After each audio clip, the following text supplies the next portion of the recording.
ಒಂದು ವಾರ ಹಿಂದೆ ಇದ್ದ ಖುಷಿ, 5 ದಿನಗಳ ಸತತ ಪರಿಶ್ರಮ, ನಿನ್ನೆಯಿಂದ ಇದ್ದ ಭಯ, ಇವೆಲ್ಲವನ್ನು ಮುಕ್ತಗೊಳಿಸಲು ನಾವಿಲ್ಲಿ ಎಲ್ಲರೂ ಸೇರಿದ್ದೇವೆ. ಓಂ ಶ್ರೀ ಸಾಯಿರಾಮ್.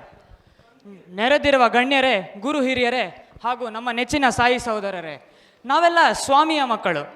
ಭಾರತ ಎಂಬ ಸುಂದರವಾದ ದೇಶದಲ್ಲಿ ಜನಿಸಿದ್ದೇವೆ. ಯಾವ ದೇಶದಲ್ಲಿದೆ ಇಂತಹ ಸಂಸ್ಕೃತಿ, ಯಾವ ದೇಶದಲ್ಲಿದೆ ಇಂತಹ ಪರಿಸರ, ಯಾವ ದೇಶದಲ್ಲಿದೆ ಇಂತಹ ಸಂಭ್ರಮ, ಯಾವ ದೇಶದಲ್ಲಿದೆ ಇಂತಹ ಸಡಗರ, ಯಾವ ದೇಶದಲ್ಲಿದೆ ಇಂತಹ ಏಕತ್ವ, ಯಾವ ದೇಶದಲ್ಲಿದೆ ಇಂತಹ ವೀರತ್ವ, ಅದೆಲ್ಲ ಇರುವುದು ಒಂದೇ ದೇಶ, ಅದು ಭಾರತ. ಪದಗಳಿಗೆ ಹೋಲಿಸಲಾಗದ, ವಜ್ರ ವೈಡೂರ್ಯಗಳಿಗೆ ಮಾರಲಾಗದ, ಮೋಸ ವಂಚನೆಗಳಿಗೆ ನೆಲೆ ನೀಡದ ನೆಲ ನಮ್ಮ ಭಾರತ. ಇಂತಹ ಪುಣ್ಯಭೂಮಿಯಲ್ಲಿ ಜನಿಸಿದ ನಾವು ನೀವೆಲ್ಲರೇ ಧನ್ಯರು. ಇದು ಯಾವ ಜನ್ಮದ ಪುಣ್ಯವೋ, ತೀರಿಸಲಾಗದ ಋಣವೋ ಅದು ಯಾರಿಗೂ ತಿಳಿದಿಲ್ಲ. ಆದರೆ ಆ ಋಣವನ್ನು ನಾವು ಅಲ್ಪ ಸ್ವಲ್ಪವಾದರೂ ನಮ್ಮ ಈ ಶ್ರೀಮಂತಿಕೆಯ ಸಂಸ್ಕೃತಿಯನ್ನು ಪಾಲಿಸುವುದು ಹಾಗೂ ಉಳಿಸುವುದರ ಮೂಲಕ ನಾವು ನಮ್ಮ ದೇಶ ಪ್ರೇಮವನ್ನು ತೋರಿಸಬಹುದು. ಇದು ನಮ್ಮ ದೇಶದ ಮಹತ್ವ. ದ್ವಿತೀಯ PUCಯ ಸಾಯಿ ಸಹೋದರರಾದ ನಾವು ಈ ಭಾರತದ ಸಂಸ್ಕೃತಿಯನ್ನು ನಿಮ್ಮನ್ನು ಮನಮುಟ್ಟಿಸಲು ಈ ಸಾಂಸ್ಕೃತಿಕ ಕಾರ್ಯಕ್ರಮವನ್ನು ಆಯೋಜಿಸಿದ್ದೇವೆ. ಆದ್ದರಿಂದ ಮೊಟ್ಟ ಮೊದಲಿಗೆ ನಮ್ಮ ಸಾಯಿ ಸಹೋದರರಿಂದ ವೇದ ಪಠಣ. ಸಾಯಿರಾಮ್.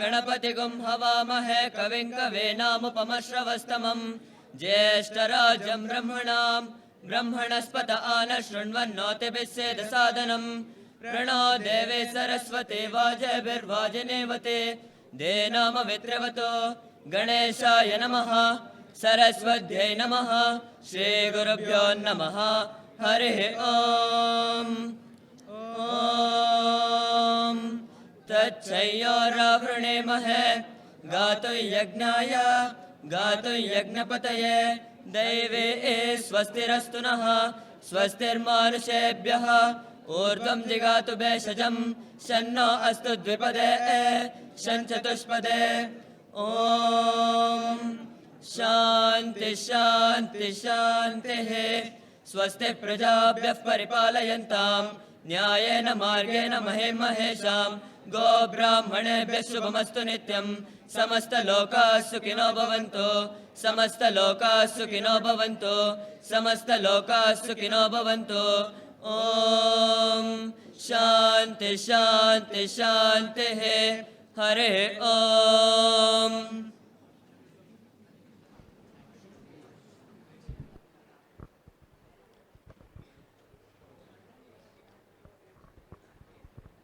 ನೀವ್ಯಾರೂ ಇಲ್ಲದ ಈ ಕಾರ್ಯಕ್ರಮ ಪರಿಪೂರ್ಣವೆನಿಸುವುದಿಲ್ಲ. ಆದ್ದರಿಂದ ನಮ್ಮ ಸಾಯಿ ಸಹೋದರರಾದ ಭೂಮಿತ್ರವರನ್ನು ಸ್ವಾಗತ ಭಾಷಣಕ್ಕೆ ಬರೆಸಲು ನಾವು ಸ್ವಾಗತಿಸುತ್ತಿದ್ದೇವೆ. ಜೈ Sairam.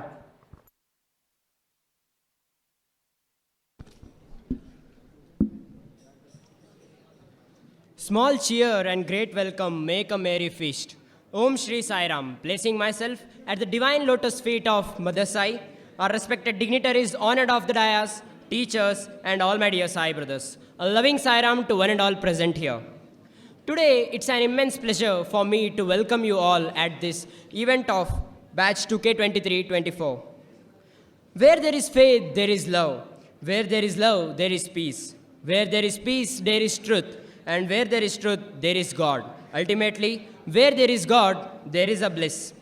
First and foremost, I invoke our dear Lord Bhagwan Baba as His pure presence is the only blessing for us. Seeking our Lord His gracious blessings for our program's success, on behalf of all our Sai brothers, I bow and seek His gracious blessings for our today's program. As Baba once said, "Why fear when I am here? Put all your faith in me, I shall guard you and guide you." Our Madhyar Narayan Bhatt, who had sacrificed his entire life for the betterment of society, is also with us. As our Lord said, our founder is eternally merged within him. I invoke our dear founder Madhyar Narayan Bhatt for our today's function and seek his pure blessings. I also render my pranams at the feet of Shankariyakka and Ishwaranna and also seek their blessings for our today's program. The only thing that is predictable about life is its unpredictability. Since from batch 2019-20, we haven't conducted any cultural program. We had suffered with a huge heart clutch as we lost our dear chairman Gangadhara sirs, and we haven't performed any cultural program because the world suffered from COVID-19. As it was Gangadhara sir's last cultural program, we have again come together to carry forward the culture and we are ready to dedicate our today's program at Gangadhara sir's name. As you all know, we have planned to name the event at Sai Gangadhara's name, and we have planned it as Sai Gangadhara, dedicated in the remembrance of our beloved chairman Gangadhar sir. I seek his blessings for our today's program. Elders are like boon for every family. Even our family of Adike is also guided by our eldest respected managing trustee Krishnanna sir, and I welcome our dear Krishnanna sir for our today's program. Welcome you, sir. Our program's smooth functioning or our organization's smooth functioning is possible just because of our elders' efforts. I welcome our dear secretary Chandrasekhar sir for our today's program. Welcome you, sir. Further, I also welcome our respected director, Janardhan Shetty sir, for our today's program. Welcome you, sir.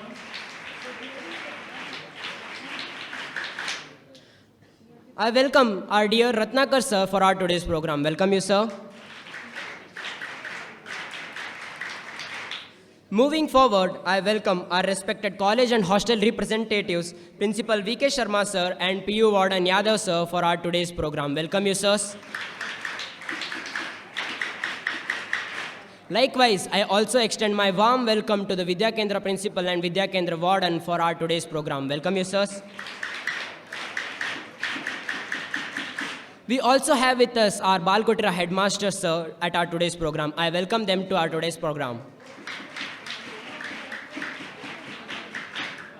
I extend my huge welcome to all the teaching, non-teaching and supporting staff and all other several departments of PU College, Hostel, Vidya Kendra, Balkotira and BBN who are present over here. I welcome you all. Finally, it's all you, my dear Sai brothers. I welcome all my Vidya Kendra, PU and BBN Sai brothers to our today's function. Welcome you all.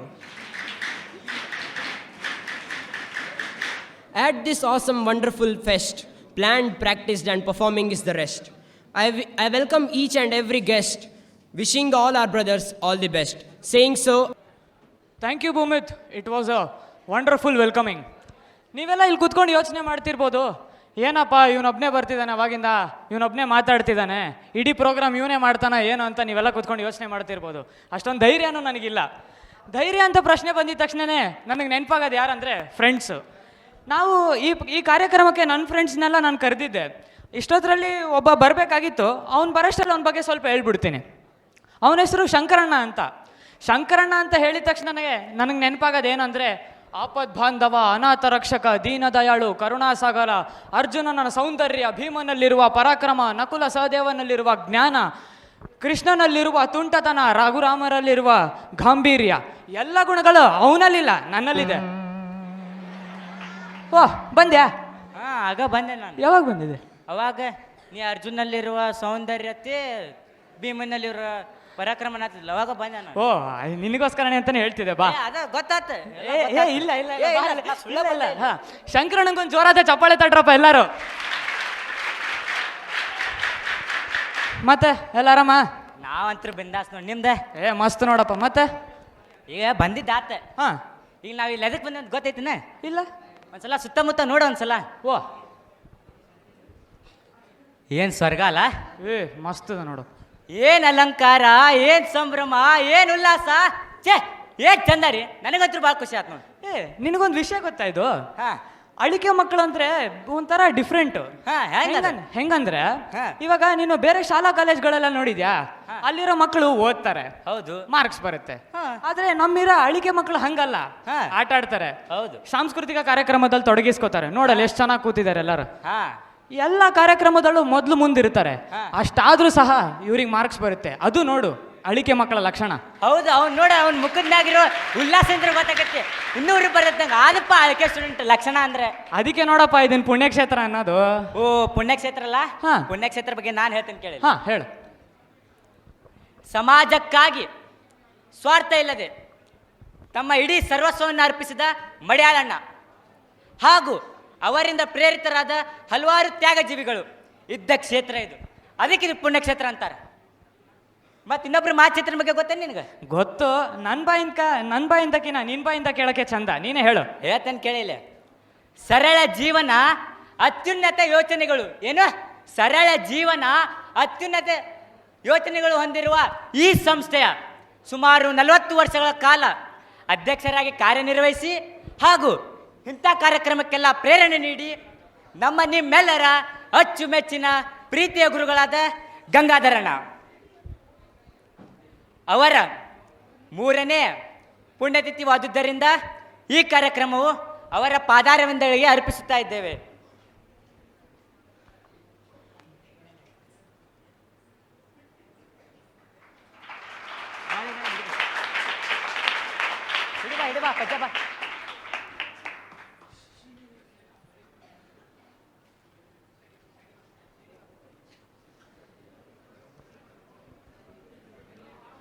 ಆದ್ದರಿಂದ ಈ ಕಾರ್ಯಕ್ರಮದ ಹೆಸರು ಸಾಯಿ ಗಂಗಾಧರ.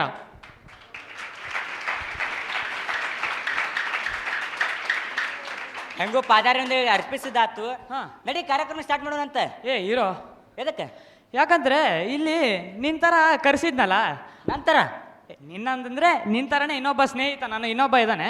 ಹಾ, ಅವನು ಬರ್ತಾ ಇದ್ದಾನೆ. ಹೌದಾ? ಅದಕ್ಕೋಸ್ಕರ ನಾನು ಕಾಯ್ತಿದ್ದೀನಿ. ಅವನ ಹೆಸರು ಆಶೀಶ್ ಅಂತ. ಅವನು NRI. ಅದಕ್ಕೆ ಅವ್ನು ಬರೋಕ್ಕೋಸ್ಕರ ನಾನು ಕಾಯ್ತಿದ್ದೀನಿ. ಹೌದಾ? NRI ಅಂದ್ರೆ ಏನು? NRI ಅಂದ್ರೆ ಏನಂದ್ರೆ ಇವಾಗ ಹುಟ್ಟಿದ್ದು ಬೆಳೆದಿದ್ದು ಎಲ್ಲ ಇಂಡಿಯಾದಲ್ಲಿ, ನಮ್ಮ ಭಾರತದಲ್ಲಿ.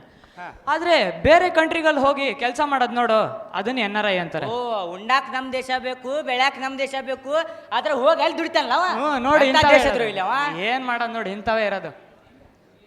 Hello, my friend Vishwas. Oh, hi, Ashish. Are you fine? Yeah. Oh, sorry. it's okay. Yeah. How are you? Hey, I'm fine. He's my friend, Shankaranna. Shankaranna. Yes. I'm Ashish. Naam to suna hi hoga. Nahi. Oh man, this guy. Leave it. Yeah. This is my friend, Michael. Yeah. Oh, Michael. Hi. Hi guys, this is Vishwas, right? Yes. Hi Vishwas. Hi. What's his name? He's my friend, Shankaranna. Shankarana? What Shankarana? ಇವನ ಹೆಸರೇನ? ಇವನ ಹೆಸರು Michael ಅಂತೆ. ಓ, ಜನಗಳು ಎಷ್ಟು ಕೆಟ್ಟ ಹೋಗ್ಯಾರ ಅಂದ್ರೆ ಹಾ, ವಸ್ತುಗಳು ಇಡೋ ಹೆಸರೆಲ್ಲ ಇವಂಗ ಇಟ್ಕೊಂಡ ನೀವು. ಏನಂತ? ಸೈಕಲ್ ಅಂತ ಒಂದ್ ಹೆಸರು. Hey, it's not cycle. It's Michael. It's Michael. Cycle ಅಲ್ಲ ಅಂತ ಅಂಕಲ್ ಅಂತ ಒಂದ್ ಹೆಸರು. ಮರ್ಯಾ ಅಂಕಲ್ ಅಲ್ಲೋ. He's totally gone. Leave it. You know what?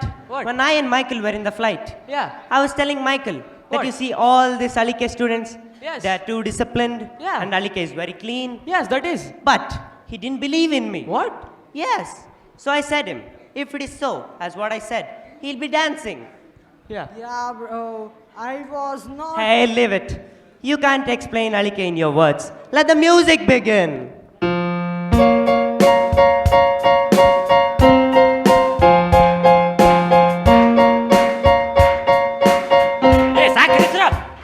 ಏನಿದೆ? ಆ ಡ್ಯಾನ್ಸ್ ಅಂತೋ. ಡ್ಯಾನ್ಸ್ ನಮ್ಮ ಊರಾಗ ವಯಸ್ಸಾದ್ರು ಇವಕ್ಕೆ ಪಾಸ್ ನಡೀತಾರೆ. ಹೋಗೋ ಡ್ಯಾನ್ಸ್. ಇವ್ರಿಗೆಲ್ಲ ಡ್ಯಾನ್ಸ್ ಅಂದ್ರೆ ಏನ್ ಗೊತ್ತಿಲ್ಲ. ಹೌದು. ಇವ್ರಿಗೇನ್ ಮಾಡ್ಬೇಕಂದ್ರೆ ನಮ್ಮ ಹುಡುಗರು ಅದಾರ ನೋಡಿದ್ವಿ, ಅವ್ರು ಕರೆಸಿ ಇವ್ರಿಗೆ.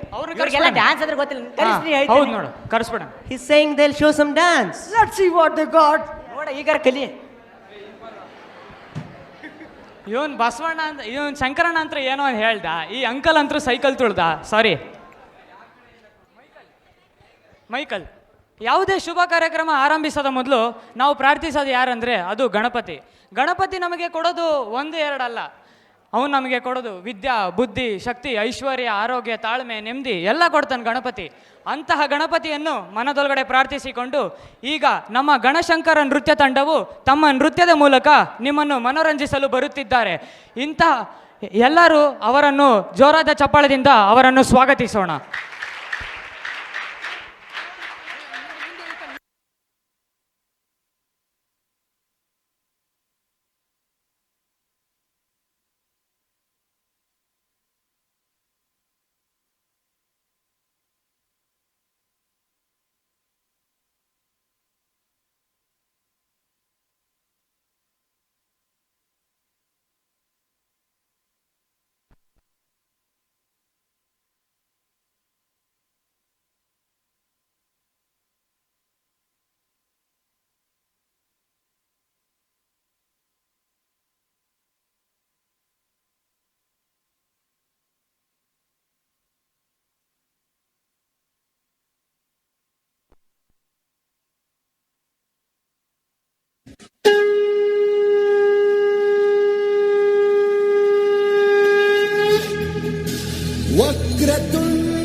प्रेरितपरा दिक्पूरप्रदकर्पूरप्रभ अर्पिन्तुं शङ्करा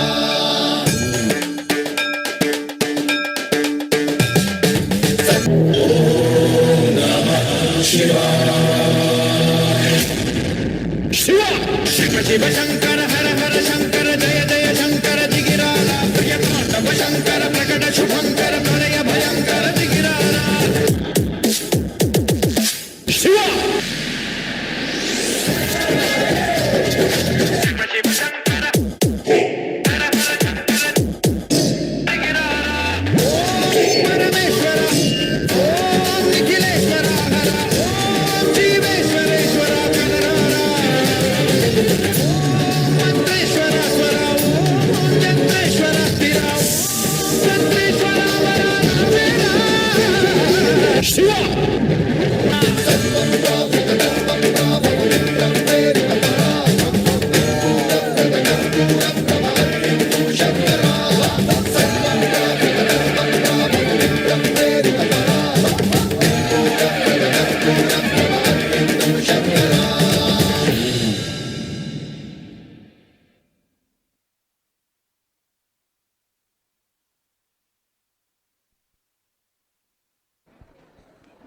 ಫೋನ್ ಕಾಲ್ ರೆಡಿ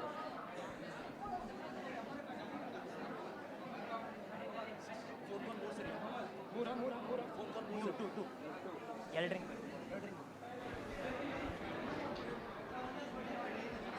ಏ ಸೈಕಲ್ ಏನ ಅಂಕಲ್ ಅಂಕಲ್ ಅಂಕಲ್ ಸೈಕಲ್ ಹೊಡೆದಂಗಲ್ಲ ಅದ ಇದಕ್ಕಂತ dance Yeah, understood.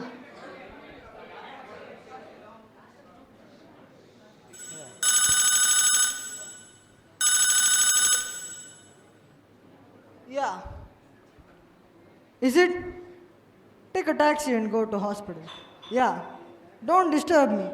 Call me later. Bye bye. Hey, what's the matter? Nothing, bro. My mother is not feeling well. She is going to the hospital. She's little bit have a fever. Okay. ಏ ನೋಡು ಅವನು ಅವ್ರ ತಾಯಿಗೆ ಹೆಂಗೆ ಬೈತಿದ್ದಾನೆ. ಅವ್ರ ತಾಯಿಗೆ ಹುಷಾರಿಲ್ವಂತೆ, taxi ತೊಗೊಂಡು ನೀನೇ ಹೋಗಂತ ಅಂತಿದ್ದಾನೆ ನೋಡು. ಏ ತಾಯಿ ಬಗ್ಗೆ ಗೊತ್ತಿಲ್ಲ ನಿಂಗೆ? ಎಂಥ ಸಲಿಗೆ ಹೋಗಿದ್ದೀನಿ ಹಾ? ತಾಯಿ ಗೌರವ ಕೊಡ್ಬೇಕು ಒನ್ಯಕ್ಕೆ. ತಾಯಿ ತ್ಯಾಗ ಆನೆ ಸಮಾನ. ನೀ ಅವ್ರ ಮುಂದೆ ಇರ್ಬಿ ಅಷ್ಟೇ, ಅದನ್ನ ತಿಳ್ಕೊ ಒನ್ಯಕ್ಕೆ. ಸುಳ್ಳೆ ತಾಯಿ ಬೈಯೋದಲ್ಲ. Hey, what's he saying, bro? You know, I can't explain it, man. Instead of me translating, I'll call upon Ashwin and Manish. They'll explain it to you in a musical way. Not just musical. We will have the songwriter, the song artist, the best artist in Alike ever found, Hemant DB. Let's have it. ಏ cycle, ಈಗರ ತಾಯಿಗೆ ಗೌರವ ಕೊಡೋದು ಕಲಿ, ಉದ್ಧಾರ ಹಾಕಿ.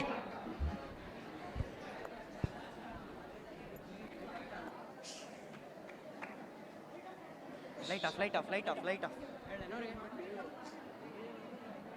Why? What's this?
रंग तेरी रीत का, रंग तेरी प्रीत का, रंग तेरी जीत का है लाई लाई लाई। रंग तेरी रीत का, रंग तेरी प्रीत का, माई तेरी चुनरिया लहराए। जब जब मुझ पे उठा सवार माई तेरे चूनरिया लहराए, जीना जीना रे उड़ा गुलाल माई तेरे चूनरिया लहराए। जग से हारा नहीं मैं, खुद से हारा हूँ माँ। एक दिन चमकूंगा लेके तेरा सितारा हूँ माँ। मेरे मेरे तेरे बिन मैं तो अधूरा रहा। मेरे मेरे तुझसे रूठी मेरी परछाई, ओ मेरी परछाई तेरा ख्याल माई तेरी चूनरिया लहराए, जीना जीना रे उड़ा गुलाल माई तेरी चूनरिया लहराए। रंग तेरी रीत का, रंग तेरी प्रीत का, रंग तेरी जीत का है लाई लाई लाई। रंग तेरी रीत का, रंग तेरी प्रीत का, माई तेरी चूनरिया लहराए, जीना जीना रे उड़ा गुलाल माई तेरी चूनरिया लहराए।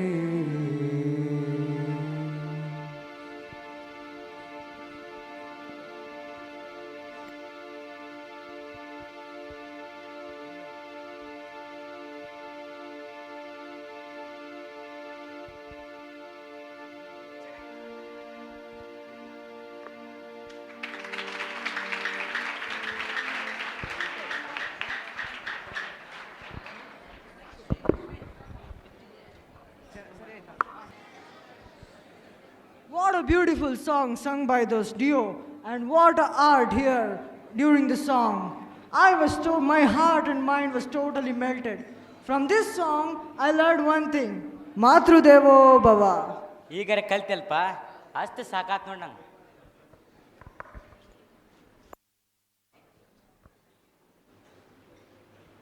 ಏನ್ ಮಾಡತ್ತೀನಿ? ನಡಿ ನಡಿ ನೆಕ್ಸ್ಟ್ ಪ್ರೋಗ್ರಾಮ್ ಸ್ಟಾರ್ಟ್ ಮಾಡೋಣ. ಏನ್ ಮಾಡತ್ತೀನಿ? ನೆಟ್ಟ ತಗೋಬೇಕು ಕಾಲಲ್ಲ. ಈ ಕಾಲ್ ತೊಳ್ಕೊಳ್ಳೋದ್ರಿಂದ ಏನಾಗುತ್ತೆ? ನಡಿ ಹೋಗೋಣ. ಶನಿ ಒಕ್ಕರ್ಸ್ಕೊತಾನು, ಹಂಗೆಲ್ಲ ಮಾಡಬಾರ್ದು. ಶನಿ ನಿಂಗೆ ಗೊತ್ತಿಲ್ಲ? ನಳಿದ್ ಕರ್ದೆ ಇಲ್ಲಪ್ಪ. ಗೊತ್ತಿಲ್ಲ? ಹಾ ನಾ ಹೇಳೋರ್ಕಿಂತ ಇಲ್ಲೇ ನಾಟಕ ಇಲ್ಲೇ ಅಳಿಕೆನಾಗ ನಾಟಕ ಮಾಡ್ತಾರ ಹುಡುಗರು. ಹೆಂಗ್ ಮಾಡ್ತಾರಂದ್ರ, ಇಲ್ಲೆಲ್ಲ ಕುಂತಾರ ನೋಡಿದಿ, ಅವ್ರಿಗೂ ಒಂದು ಕ್ಷಣ ಡೌಟ್ ಅನ್ಸ್ಬಿಡ್ತೈತಿ. ಏನಂತ? ಇವ್ರು ಕಲಿಯುಗನಾಗ ಅದಾರೋ ಇಲ್ಲ ದ್ವಾಪರ ಯುಗನಾಗ ಅದಾರೋ ಅಂತ. ವಾ, ನಾನು ದ್ವಾಪರ ಯುಗ ನೋಡಿಲ್ಲಪ್ಪ ಇಲ್ಲಿ ತನಕ. ನೋಡಿಲ್ಲ ನೀ? ಇಲ್ಲ, ನಾನು ನೋಡಿಲ್ಲ. ಇಬ್ರು ಸೇರಿ ನೋಡಲ್ಲ. ನೋಡೋಣ. ಚಪ್ಪಾಳೆ ಒಂದಿಗೆ ಸ್ವಾಗತಿಸೋಣ ಅವರಿಗೆ.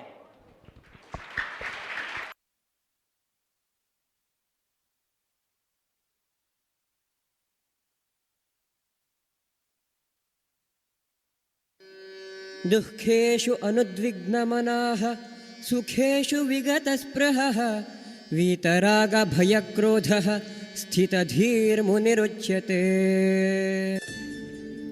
ಅರ್ಥಾತ್ ದುಃಖದಾಯಕ ಪ್ರಸಂಗದಲ್ಲಿ ಯಾರ ಮನಸ್ಸು ಉದ್ವಿಗ್ನಗೊಳ್ಳುವುದಿಲ್ಲವೋ, ಸುಖಗಳ ಪ್ರಾಪ್ತಿಯಲ್ಲಿ ಯಾರಿಗೆ ಸರ್ವಥಾ ಇಚ್ಛೆ ಇಲ್ಲವೋ, ಹಾಗೆಯೇ ಯಾರಿಗೆ ಭಯ, ಪ್ರೀತಿ ಮತ್ತು ಕ್ರೋಧ ಇವು ಇಲ್ಲವಾಗಿದೆಯೋ ಇಂತಹ ಮುನಿಯನ್ನು ಸ್ಥಿರಬುದ್ಧಿಯುಳ್ಳವನೆಂದು ಭಗವಂತನು ಭಗವದ್ಗೀತೆಯಲ್ಲಿ ಅರುಹಿದ್ದಾನೆ. ಪ್ರಪಂಚದಲ್ಲಿ ಆಸೆ, ಆಕಾಂಕ್ಷೆ, ಮೋಹ ಇಲ್ಲದ ಜೀವಜಂತುವಿಲ್ಲ. ಆದರೆ ಎಲ್ಲವನ್ನು ನಿಯಂತ್ರಣದಲ್ಲಿ ಇಟ್ಟುಕೊಂಡವನು ಸರ್ವಶ್ರೇಷ್ಠನಾಗುತ್ತಾನೆ ಎಂಬುದು ಇದರ ಸಾರಾಂಶ. ಮನುಷ್ಯನು ಆತ ಮಾಡುವಂತಹ ಕಣ ಕಣದ ಕರ್ಮಗಳಿಗೂ ಫಲವನ್ನು ಅನುಭವಿಸುತ್ತಾನೆ. ಇದು ಭೂಮಂಡಲದ ಇರುವಿಕೆಯಷ್ಟು ಸತ್ಯವಾಗಿದೆ. ಅದಕ್ಕೆ ಒಂದು ಸುಂದರವಾದ ದೃಷ್ಟಾಂತವೆಂದರೆ ನಳದಮಯಂತಿ ಎನ್ನುವಂತಹ ಪುರಾಣದ ಕತೆ. ನಳದಮಯಂತಿ ಎಂಬ ಪೌರಾಣಿಕ ಕಥನಕದಲ್ಲಿ ಮನುಷ್ಯನಾದವನು ಯಾವ ರೀತಿಯೆಲ್ಲ ತನ್ನ ಅರಿಷಡ್ವರ್ಗಗಳನ್ನು ನಿಯಂತ್ರಣದಲ್ಲಿಟ್ಟುಕೊಳ್ಳಬೇಕು ಹಾಗೂ ಆತನ ಪಾಪ ಪುಣ್ಯಗಳು ಯಾವ ರೀತಿಯಲ್ಲಿ ನಿರ್ಧರಿಸಬೇಕು ಎಂಬ ಆಶಯವೊಡ ಮೂಡಿಬರುತ್ತದೆ. ಅಂತಹ ಅಮೋಘ ಪ್ರಿಯವಾದ ಕತೆ ನಳದಮಯಂತಿ.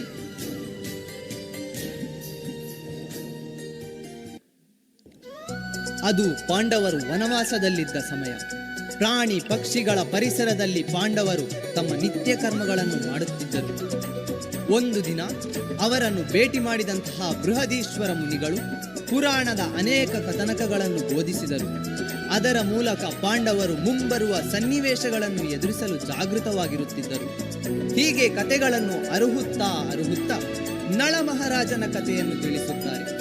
ನಿಷದ ದೇಶದ ಚಕ್ರವರ್ತಿ ವೀರಸೇನನ ಮಗ ನಳನು ಬಹಳ ಬುದ್ಧಿವಂತನೂ ಮೇಧಾವಿಯೂ ಹಾಗೂ ಚಾಣಕ್ಯತೆಯನ್ನು ಹೊಂದಿದವನಾಗಿದ್ದನು. ಆತ ಹೀಗೆ ಒಂದು ದಿನ ಪ್ರಶಾಂತವಾದ ಬ್ರಾಹ್ಮಿ ಮುಹೂರ್ತದಲ್ಲಿ ತನ್ನ ಉದ್ಯಾನವನದಲ್ಲಿ ವಿಹಾರ ಮಾಡುತ್ತಿರುವಾಗ ದೇವಲೋಕದಿಂದಲೇ ಇಳಿದು ಬಂದಂತಹ ಹಂಸಗಳ ಗುಂಪೊಂದನ್ನು ತನ್ನ ವನದ ಕೊಳದಲ್ಲಿ ನೋಡುತ್ತಾನೆ. ಆ ಹಂಸಗಳು ನೋಡಲು ಬಹಳ ಸುಪುಷ್ಟವಾಗಿ ಹತ್ತಿಯ ಉಣ್ಣೆಯಂತಹ ಕೋಮಲ ಶರೀರವನ್ನು ಹೊಂದಿದ್ದು ಶ್ವೇತವರ್ಣದಿಂದ ಶೋಭಿಸುತ್ತಿದ್ದಾಗ ನಳನಿಗೆ ಅವುಗಳನ್ನು ಹಿಡಿಯಲು ಮನಸ್ಸಾಯಿತು. ನಿಧಾನವಾಗಿ ಒಂದು ಹಂಸದ ಹಿಂದಿನಿಂದ ಹೋದ ಆತ ಅದನ್ನು ಚಾಣಕ್ಯತೆಯಿಂದ ಹಿಡಿಯುತ್ತಾನೆ. ಜೀವಭಯದಿಂದ ತತ್ತರಿಸಿ ಹೋದ ಆ ಹಂಸ ಮಾಯಾವಿ ಹಂಸವಾದುದರಿಂದ ನಳನ ಬಳಿ ಮಾತನಾಡುತ್ತದೆ. ಅಯ್ಯ ನೃಪತಿಯೇ, ನೀನು ನನ್ನನ್ನು ಬಿಟ್ಟರೆ ನಾನು ನಿನಗೆ ನನಗಿಂತ ಸುರದ್ರೂಪಿಯಾದ ಸ್ತ್ರೀಯನ್ನು ಹುಡುಕಿಕೊಡುತ್ತೇನೆ. ಆದುದರಿಂದ ಬಿಟ್ಟು ಬಿಡು ನನ್ನ ಎನ್ನುತ್ತಾ ಹೆದರಿಕೊಂಡು ನುಡಿಯುತ್ತದೆ. ಇದರಿಂದ ಕಿರುನಗೆಯನ್ನು ಬೀರಿದಂತಹ ನಳನು ತಾನು ನಿನ್ನನ್ನು ಹಿಡಿದಿರುವುದು ಹತ್ಯೆಗಾಗಿಯೇ ಅಥವಾ ಕೂಡು ಹಾಕಲು ಅಲ್ಲ, ಬದಲಾಗಿ ನಿನ್ನ ಸೌಂದರ್ಯದ ಆಸ್ವಾದ ಮಾಡಲು ಎನ್ನುತ್ತಾನೆ. ಇದರಿಂದ ಕಿರುನಗೆಯನ್ನು ಬೀರಿದಂತಹ ನಳನು ತಾನು ನಿನ್ನನ್ನು ಹಿಡಿದಿರುವುದು ಹತ್ಯೆಗಾಗಿಯೇ ಅಥವಾ ಕೂಡಿ ಹಾಕಲು ಅಲ್ಲ, ಬದಲಾಗಿ ನಿನ್ನ ಸೌಂದರ್ಯದ ಆಸ್ವಾದ ಮಾಡಲು ಎನ್ನುತ್ತಾನೆ. ಜೊತೆಗೆ ಅಷ್ಟು ಹೇಳಿ ಆ ಹಂಸವನ್ನು ಬಂಧನ ಮುಕ್ತಗೊಳಿಸುತ್ತಾನೆ. ನಳನು ತನ್ನ ಜೀವವನ್ನು ಉಳಿಸುವುದಕ್ಕಾಗಿ ಆ ಹಂಸ ಆಕಾಶ ಮಾರ್ಗವಾಗಿ ಹೋಗಿ ಆತನಿಗೆ ಕೊಟ್ಟ ಮಾತಿನಂತೆಯೇ ನೇರವಾಗಿ ವಿದರ್ಭ ದೇಶಕ್ಕೆ ಸಾಗುತ್ತದೆ. ಅಲ್ಲಿನ ಸುರಸುಂದರಿ ದಮಯಂತಿಯ ಬಳಿಗೆ ಬಂದು ತನ್ನ ಕಥೆಯನ್ನು ಅರುಹಿ ನಳನನ್ನು ವರಿಸುವಂತೆ ಒತ್ತಾಯಿಸುತ್ತದೆ. ಇದನ್ನು ಕೇಳಿದ ದಮಯಂತಿ ಅಷ್ಟು ಗಣನೆಗೆ ತೆಗೆದುಕೊಳ್ಳುವುದೇ ಇಲ್ಲ. ಹೀಗೆ ವರ್ಷಗಳು ಕಳೆಯುತ್ತವೆ. ದಮಯಂತಿಯು ಮದುವೆಯ ಹಂತಕ್ಕೆ ಬಂದು ನಿಲ್ಲುತ್ತಾಳೆ. ಆದುದರಿಂದ ಅವಳ ಪಿತಾ ಶ್ರೀ ಭೀಮಕ ರಾಜನು ಸ್ವಯಂವರದ ಘೋಷಣೆಯನ್ನು ಹೊರಡಿಸುತ್ತಾನೆ.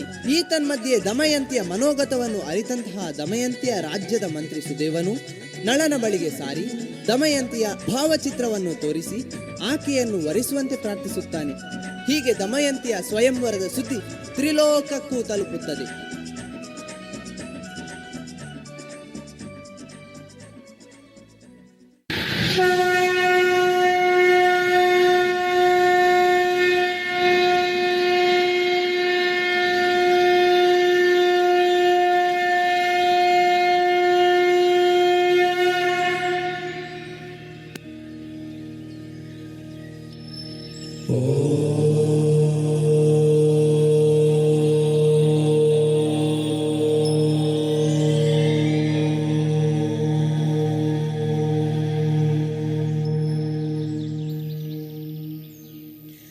ದೇವತೆಗಳೇ, ಪ್ರಣವ ಸ್ವರೂಪೆಯಾದ ಆದಿಮಾಯಿಂದ ಬಂದವರು ತ್ರೈಮೂರ್ತಿಗಳಂತೆ. ಅದರಿಂದ ಸೃಷ್ಟಿಯಾದದ್ದು ಸ್ವರ್ಗ, ಮರ್ತ್ಯ ಮತ್ತು ಪಾತಾಳ ಲೋಕ. ವಿಶ್ವ ವಿರಾಟ್ ಸ್ವರೂಪರು ಪಾದವನ್ನು ಪಾತಾಳ, ಕಟಿ ಪ್ರದೇಶವನ್ನು ಮರ್ತ್ಯಲೋಕ, ಶಿರವನ್ನು ಸ್ವರ್ಗ, ಹೀಗೆ ಜ್ಞಾನಿಗಳು ಆಡಿದರು, ಕೊಂಡಾಡಿದರು. ಮನುಷ್ಯರ ಶರೀರದಲ್ಲಿ ಶಿರವು ಯಾವ ಪ್ರಾಧಾನ್ಯತೆಯನ್ನು ಹೊಂದಿರುತ್ತದೆಯೋ ಅದೇ ರೀತಿಯಲ್ಲಿ ಮೂರು ಲೋಕದಲ್ಲಿಯೂ ಶ್ರೇಷ್ಠವು, ಜ್ಯೇಷ್ಠವು ಅಮರಲೋಕ ಎಂದು ತಿಳಿಯಬೇಕಾದದ್ದು. ಮಾನವನು ಸಾಧಿಸಿದ ಎಂದರೆ ಮಾಧವನೂ ಆಗಬಲ್ಲ, ಮಹದೇವನೂ ಆಗಬಲ್ಲ ಎಂಬುದಕ್ಕೆ ಜ್ವಲಂತ ನಿದರ್ಶನವು ಸುರನಾಥನಾದ ನನ್ನ ಬದುಕು. ಮೂರು ಲೋಕದಲ್ಲಿ ಸಂಚರಿಸಿದವನು ನಾನು. ಅದಿತಿ ಕಶ್ಯಪನ ಮಗನಾಗಿ ಪುರಂದರ ಎನ್ನುವಂತಹ ಹೆಸರನ್ನಿರಿಸಿದರು. ಬೆಳೆಯುತ್ತಿದ್ದ ಹಾಗೆ ಜೀವನದಲ್ಲಿ ಮಹತ್ ಕಾರ್ಯವನ್ನು ಸಾಧಿಸಬೇಕು ಎಂಬ ಉದ್ಘಟ ಇಚ್ಛೆ ನನಗೆ ಅಧಿಕವಾಗಿ ಹೋಯಿತು. ಉತ್ತರ ಶ್ರೇಣಿಯನ್ನು ಅಲಂಕರಿಸಬೇಕು, ಅಂತಹ ಕೈಂಕರ್ಯವನ್ನು ಹೇಗೆ ಮಾಡಲಿ ಎಂದು ಆಲೋಚಿಸಿದಾಗ ತಾಯಿ ಅದಿತಿಯ ಆಶೀರ್ವಾದ, ತಂದೆ ಕಶ್ಯಪ ಬ್ರಹ್ಮನ ನಿರ್ದೇಶನದಂತೆ ಇಂದ್ರನಾಗಿ ಬದುಕಲು ಶತಯಾಗವನ್ನು ಮಾಡಿದೆ. ಮದನ ನೆನೆಸಿಕೊಂಡೆ. ತ್ರಿಮೂರ್ತಿಗಳ ಕೃಪೆಗೆ ಭಾಜನನಾದವನು ನಾನಾಗಿದ್ದೇನೆ.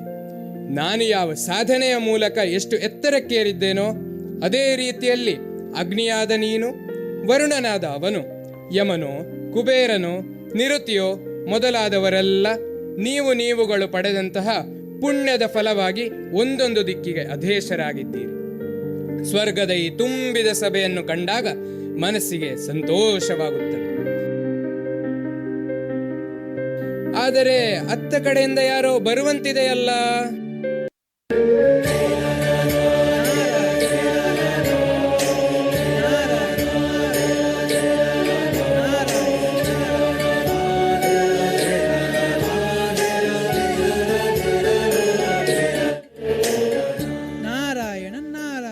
ನಾರಾಯಣ ನಾರಾಯಣ. ಜಗತ್ಪರಿಪಾಲಕ, ರಕ್ಷಿಸು ತಂದೆ, ರಕ್ಷಿಸು. ಓ ನಾರದ ಮಹರ್ಷಿಗಳೇ, ಅದೋ ನಾಕಲೋಕದ ಅಧಿಪತಿ ಇಂದ್ರನ ಪ್ರಣಾಮಗಳು. ಏನು ನಾರದರೆ, ಕುಶಲವೇ? ಏನು ನೀವು ಇತ್ತಲಾಗಿ ಬಂದಿದ್ದೀರಾ? ಹೇಗಿದೆ ಲೋಕದ ವಿಷಯ ವಿಪರ್ಯಾಸಗಳು? ದೇವಾಧಿಪತಿ, ಲೋಕದ ಸಕಲ ಚರಾಚರ ಜೀವಿಗಳು ವಸಂತ ಋತುವಿನ ಆಗಮವಾದಂತೆ ನವೋಲ್ಲಾಸ ಭರಿತರಾಗಿ ತುಂಬಿ ತುಳುಕುತ್ತಿದ್ದಾರೆ. ಪರಸ್ಪರ ಜೀವನದಲ್ಲಿ ತೊಡಗಿ ಸಮೃದ್ಧಿಯಿಂದ ಬಾಳುತ್ತಿದ್ದಾರೆ. ಅದರಲ್ಲಿಯೂ ಭೂಲೋಕದಲ್ಲಿನ ಜನರು ರೋಗ ರುಜಿನಗಳ ಬಾಧೆಯೇ ಇಲ್ಲದೆ ಸುಖಿ ಜೀವನವನ್ನು ನಡೆಸುತ್ತಿದ್ದಾರೆ.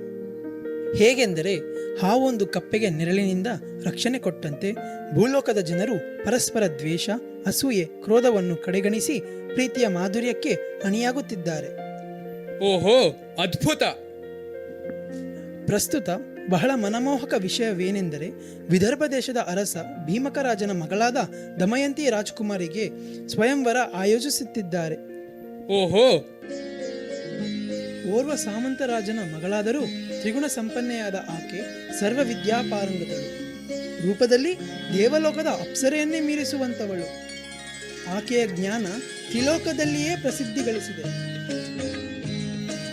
ಆದುದರಿಂದ ಆ ವಿಷಯ ತಮಗೂ ತಿಳಿಯಲಿ ಎಂಬ ಉದ್ದೇಶದಿಂದ ಇತ್ತ ಕಡೆಗೆ ಬಂದಿದ್ದೇನೆ ದೇವ. ನಾರಾಯಣ ನಾರಾಯಣ. ಮಹರ್ಷಿಗಳೇ, ಬಹಳ ಸಂತೋಷಕರ ವಿಚಾರ. ನೀವು ಇಲ್ಲಿಗೆ ಆಗಮಿಸಿದ್ದು ಬಹಳ ಒಳ್ಳೆಯದಾಯಿತು. ಈ ವಿಷಯವನ್ನು ನಮ್ಮಲ್ಲಿ ಅರುಹಿ ಉತ್ತಮ ಕಾರ್ಯವನ್ನು ಮಾಡಿದ್ದೀರಾ. ತಮಗೆ ಅನಂತ ಧನ್ಯವಾದಗಳು. ದೇವಾನುದೇವತೆಗಳೇ, ನಾರದರು ತಿಳಿಸಿದಂತಹ ಶುಭವಾರ್ತೆಯು ತಮಗೆಲ್ಲರಿಗೂ ಮನದಟ್ಟಾಗಿದೆ ಎಂದು ಭಾವಿಸುತ್ತೇನೆ. ಆದ್ದರಿಂದ ತಡ ಮಾಡುವುದು ತರವಲ್ಲ, ಸ್ವಯಂವರಕ್ಕೆ ತೆರಳೋಣವೇ?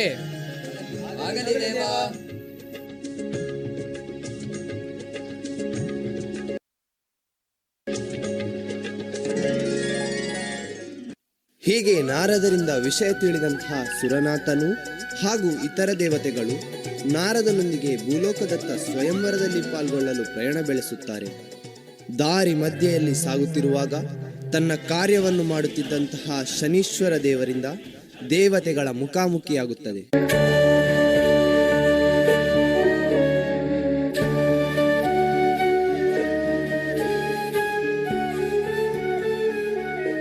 ಸುರಾಧಿಪತಿ ದೇವೇಂದ್ರನಿಗೆ ಕಲಿಪುರುಷನು ಮಾಡುವ ಪ್ರಣಾಮಗಳು. ಓಹೋ, ಛಾಯಾಪುತ್ರ ಶನಿದೇವರಿಗೆ ನಮಸ್ಕಾರಗಳು. ಕಲಿಗಳೇ, ಹೇಗಿದೆ ತಮ್ಮ ಕರ್ಮಫಲದ ಹಂಚಿಕೆಯ ಕಾರ್ಯ ಹಾಗೂ ಶನಿಪ್ರಭೆಯ ಹಿಡಿತ ಎಷ್ಟರ ಮಟ್ಟಿಗಿದೆ ತಿಳಿಯಬಹುದೇ? ದೇವೇಂದ್ರ, ಆ ಸೂರ್ಯದೇವನ ದಯೆಯಿಂದ ಇದೋ ಎಲ್ಲ ಕಾರ್ಯಗಳು ಸುಗಮವಾಗಿ ನಡೆಯುತ್ತಿವೆ. ಲೋಕದಲ್ಲಿ ಅವರವರ ಪಾಪ ಪುಣ್ಯಗಳು ಅವರನ್ನೇ ಬಾಧಿಸುತ್ತಿದೆ. ಕರ್ಮಫಲವನ್ನು ಅನುಭವಿಸುವವರು ಹೆಚ್ಚಿನವರಾಗಿದ್ದಾರೆ. ಒಟ್ಟಿನಲ್ಲಿ ಸರ್ವನು ತನ್ನ ಕೂದಲಷ್ಟು ತಪ್ಪಿಗೂ ಪ್ರತಿಫಲವನ್ನು ಪಡೆಯುತ್ತಿದ್ದಾನೆ. ಅದು ಒಳಿತೇ ಇರಲಿ ಅಥವಾ ದುಷ್ಟ ಕಾರ್ಯವೇ ಇರಲಿ. ಅಂದ ಹಾಗೆ ತಮ್ಮ ಯಾತ್ರೆ ಎಲ್ಲಿಗೋ ಸಾಗುವಂತಿದೆ. ಎತ್ತ ಹೊರಟಿರುವಿರಿ? ನಾರಾಯಣ ನಾರಾಯಣ. ಅಯ್ಯೋ ನೀಲಾಲೋಚನ ದೇವ, ನಿಮ್ಮ ವಲಯಕ್ಕೆ ಈ ವಿಷಯ ಇನ್ನೂ ಬಂದಿಲ್ಲವೇ? ಸರಿ, ಹಾಗಾದರೆ ಕೇಳು. ಭೂಲೋಕದಲ್ಲಿ ಅಪ್ರತಿಮ ಸುಂದರಿ ದಮಯಂತಿ ಎಂಬೋರ್ವ ರಾಜಕನ್ಯೆಯ ಸ್ವಯಂವರ ನಡೆಯಲಿದೆ. ಅದಕ್ಕಾಗಿ ದೇವತೆಗಳೆಲ್ಲರೂ ಅತ್ತ ಚಿತ್ತ ಸಾಗಿಸಿ ಪಯಣ ಮಾಡುತ್ತಿದ್ದಾರೆ. ನೀವು ಬರುವುದಾದರೆ ಬರಬಹುದು. ಹೌದೋ? ಹೀಗೋ ವಿಚಾರ? ಆಗಲಿ, ನಾನೂ ಬರುವ ಪ್ರಯತ್ನವನ್ನು ಮಾಡುತ್ತೇನೆ. ಸರಿ, ನಾನಿನ್ನು ಹೊರಡುತ್ತೇನೆ. ಹೋಗಿ ಬಾ, ನಿನಗೆ ಮಂಗಳವಾಗಲಿ. ನಾರಾಯಣ ನಾರಾಯಣ.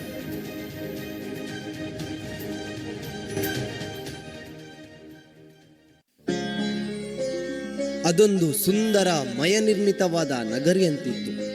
ನಾ ಭೂತೋ ನಾ ಭವಿಷ್ಯತ ಎಂಬ ವಾತಾವರಣವಾಗಲಿ ರಚನೆಗಳಾಗಲಿ ಆ ದೇಶದಲ್ಲಿ ಕಾಣಬಹುದು. ಅಂತಹ ಪರಮ ಪವಿತ್ರವಾದ ನಾಡು ನಿಷಧ ದೇಶ. ಅಲ್ಲಿನ ಪ್ರಜೆಗಳನ್ನು ತನ್ನ ಮಕ್ಕಳಂತೆಯೇ ನೋಡಿಕೊಂಡು ಬರುತ್ತಿದ್ದ ಚಕ್ರವರ್ತಿ ವೀರಸೇನ. ಆತನ ಮಗನೇ ನಳಕುಮಾರ. ನಳನು ರೂಪದಲ್ಲಿ ಮನ್ಮಥನು, ವಿದ್ಯೆಯಲ್ಲಿ ಬೃಹಸ್ಪತಿಯು ಹಾಗೂ ವಿನಯದಲ್ಲಿ ದೇವತೆಗಳನ್ನೇ ಮೀರಿಸುವಂತಿದ್ದನು. ದಮಯಂತಿಯ ಬಗ್ಗೆ ಆತನಿಗೆ ಮನಸ್ಸಿದ್ದುದರಿಂದ ಆಕೆಯ ಸ್ವಯಂವರವೆಂದು ಆತನಿಗೆ ತಿಳಿದು ಬರುತ್ತದೆ.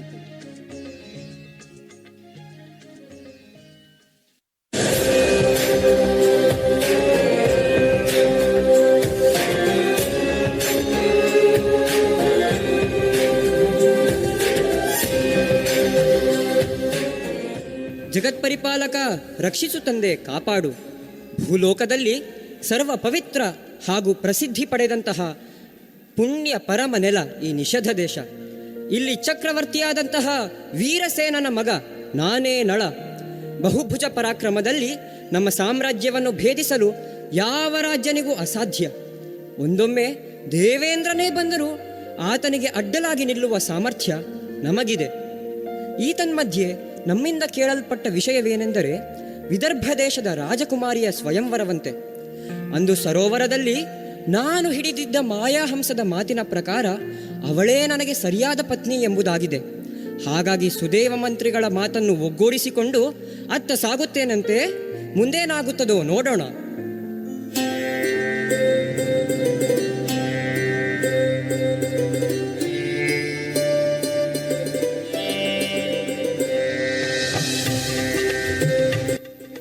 ಓ ಅದಿತಿನಂದನರೇ, ಇದೋ ನಿಷಧ ದೇಶದ ಚಕ್ರವರ್ತಿಯ ಮಗ ನಳ ಮಾಡುವಂತಹ ದೀರ್ಘದಂಡ ಪ್ರಣಾಮಗಳು. ಎತ್ತಲಾಗಿ ಹೊರಟಿದ್ದೀರಿ? ನಳರಾಜ, ನಮ್ಮ ಪ್ರಯಾಣ ಎಲ್ಲಿಯೆಂದು ಪ್ರಶ್ನಿಸಿದೆಯಾ? ಹಾಗಾದರೆ ತಿಳಿದುಕೋ. ದೂರದ ವಿದರ್ಭ ದೇಶದ ರಾಜಕುಮಾರಿ ದಮಯಂತಿಯ ಸ್ವಯಂವರವಂತೆ. ಹಾಗಾಗಿ ಆಕೆಯನ್ನು ಮದುವೆಯಾಗಲಿಚ್ಛಿಸಿ ಅಭಿಲಾಷಿಸಿ ಅತ್ತಲಾಗಿ ಸಾಗುತ್ತಿದ್ದೇವೆ. ಓಹೋ, ಸ್ವಯಂವರದ ವಿಷಯವನ್ನು ನೀವು ಕೇಳಲ್ಪಟ್ಟಿರೇ? ಅದ್ಭುತ, ಹಾಗೇ ಆಗಲಿ. ಆದರೆ ನಳ, ನಿನ್ನಿಂದ ನಮಗೆ ಒಂದು ಸಹಾಯವಾಗಬೇಕಿದೆಯಲ್ಲ. ಏನೆಂದು ತಿಳಿಸಿ ಪ್ರಭು, ಕ್ಷಣದಲ್ಲಿ ಮಾಡಿ ಮುಗಿಸುತ್ತೇನೆ. ನಳರಾಜ, ಬೇರೇನಿಲ್ಲ. ದಮಯಂತಿಯ ಸ್ವಯಂವರದಲ್ಲಿ ಆಕೆಯು ನಮಗೆ ಹೂವಿನ ಹಾರವನ್ನು ಹಾಕುವ ಮೂಲಕ ನಮ್ಮನ್ನು ಪತಿಯಾಗಿ ಸ್ವೀಕರಿಸಬೇಕೆಂಬುದು ನಮ್ಮ ಆಕಾಂಕ್ಷೆ. ಹಾಗಾಗಿ ನೀನು ದೇವದೂತನಾಗಿ ಅಲ್ಲಿಗೆ ತೆರಳಿ ಅವಳ ಮನವನ್ನು ಒಪ್ಪಿಸಬೇಕು. ಅಯ್ಯೋ ಸುರರ್ಕಳೆ, ಕ್ಷಮಿಸಿ. ನೀವು ತಿಳಿದ ಹಾಗಲ್ಲ ಲೋಕ ಸಮಾಚಾರ. ನಾನು ನಿಮ್ಮ ರೀತಿಯೇ ಸ್ವಯಂವರದ ಅಭಿಲಾಷೆಯಾಗಿ ಹೋಗುತ್ತಿದ್ದೇನೆ. ಆದ್ದರಿಂದ ನಿಮಗೆ ನನ್ನಿಂದ ಈ ಸಹಾಯ ನಿರೀಕ್ಷಿಸಲು ಸಾಧ್ಯವಾಗದು ಎಂಬುದು ನನ್ನ ಅಭಿಪ್ರಾಯ. ಆದರೆ ಮಹಾರಾಜ, ನಳ ಯಾರಿಗೂ ಕೇಳಿದ್ದನ್ನು ಕೊಡದೇ ಇರುವುದಿಲ್ಲ ಎಂಬ ಮಾತನ್ನು ನಾವು ಅನೇಕ ಬುದ್ಧಿಜೀವಿಗಳಿಂದ ತಿಳಿದಿದ್ದೇವೆ. ಆದರೂ ಅದೇಕೋ ಸುಳ್ಳು ಎಂಬುದು ಇಂದು ನಮ್ಮ ಮನೋಗತವನ್ನು ತಾಗುತ್ತಿದೆ. ನಿಜವೇ ಮಹಾರಾಜ? ಇಲ್ಲ ದೇವಾದಿ ದೇವತೆಗಳೇ, ನಾನು ಯಾರಿಗೂ ಕೇಳಿದ್ದನ್ನು ಕೊಡದೆ ಇರುವುದಿಲ್ಲ. ಸರಿ, ಹಾಗಾದರೆ ದಮಯಂತಿಯಲ್ಲಿಗೆ ನಿಮ್ಮ ದೇವದೂತನಾಗಿ ಹೊರಡಲು ನಾನು ಸಿದ್ಧ. ಆದರೆ ಅಲ್ಲಿನ ಅಂತಃಪುರವನ್ನು ಹೇಗೆ ಕಾವಲಿನ ಮಧ್ಯೆ ಪ್ರವೇಶಿಸಲಿ? ನಳ ಮಹಾರಾಜ, ಇದೋ ಪಡೆದುಕೋ ಅದೃಶ್ಯಮಣಿಯನ್ನು. ಅದೃಶ್ಯವಾಗಿ ಆಕೆಯ ಬಳಿ ಹೋಗಿ ಅವಳ ಮನವೊಲಿಸು. ನಿನಗೆ ಶುಭವಾಗಲಿ. ಹೋಗಿ ಬಾ.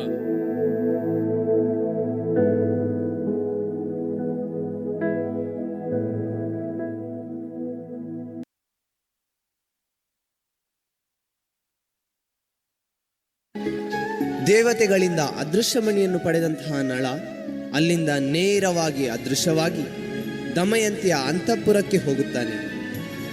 ಅಲ್ಲಿ ಆಕೆಯ ಬಳಿ ತನ್ನ ಪರಿಚಯ ಹೇಳಿಕೊಂಡು ದೇವತೆಗಳು ತನಗೆ ನೀಡಿದಂತಹ ಕಾರ್ಯವನ್ನು ಮಂಡಿಸುತ್ತಾನೆ.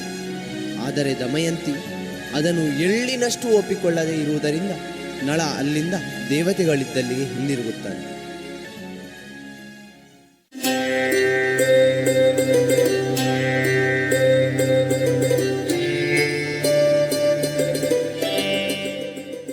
ದೇವಾನುದೇವತೆಗಳಿಗೆ ಪ್ರಣಾಮಗಳು. ಹೋ ನಳರಾಜ, ಹೋಗಿ ಬಂದೆಯಾ? ಹೋದಂಥ ವಿಷಯವೇನಾಯಿತು? ಸ್ವಾಮಿ, ಏನೆಂದು ಅರುಹಲಿ ನಾನು. ರಾಣಿಯ ಅಂತಃಪುರವನ್ನು ನೀವು ಕೊಟ್ಟಂತಹ ಅದೃಶ್ಯ ಮಣಿಯಿಂದ ಅದೃಶ್ಯವಾಗಿ ಪ್ರವೇಶಿಸಿ ಆಕೆಯ ಮುಂದೆ ಸದೃಶನಾಗಿ ನಿಂತಾಗ ಆಕೆ ನನ್ನ ಮಾತುಗಳನ್ನು ಮನಪೂರ್ವಕವಾಗಿ ತಿರಸ್ಕರಿಸಿದಳು. ಅದಲ್ಲದೆ ಸುದೇವ ಮಂತ್ರಿಗಳು ನನ್ನ ಬಗ್ಗೆ ಹೇಳಿರುವುದು ಮತ್ತು ಹಂಸಪಕ್ಷಿಯ ಮಾತನ್ನು ಆಕೆ ದೃಢವಾಗಿ ಇಟ್ಟುಕೊಂಡಿದ್ದಾಳೆ. ಏನು ಮಾಡಿದರೂ ಅವಳ ಮನಸ್ಸನ್ನು ಹಿಡಿತಕ್ಕೆ ತರಲು ನನ್ನಿಂದ ಸಾಧ್ಯವಾಗಲಿಲ್ಲ ಸ್ವಾಮಿ. ನಾನು ನೀವು ಕೊಟ್ಟಂತಹ ಕಾರ್ಯದಲ್ಲಿ ಸಫಲನಾಗಲು ಸಾಧ್ಯವಾಗಲಿಲ್ಲ. ಕ್ಷಮಿಸಿ ಪ್ರಭು.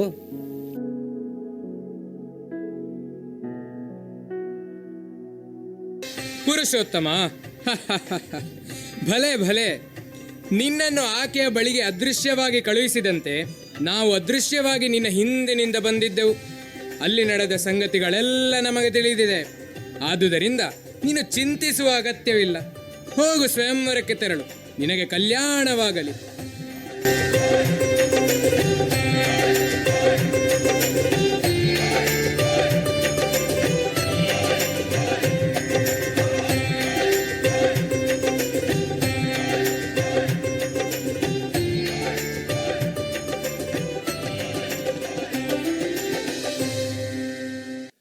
ವಿದರ್ಭ ದೇಶದಲ್ಲಿ ಅಂದು ಮಂಗಳಕರ ವಾದ್ಯಗಳ ನಿನಾದವು ಮೊಳಗಿತ್ತು.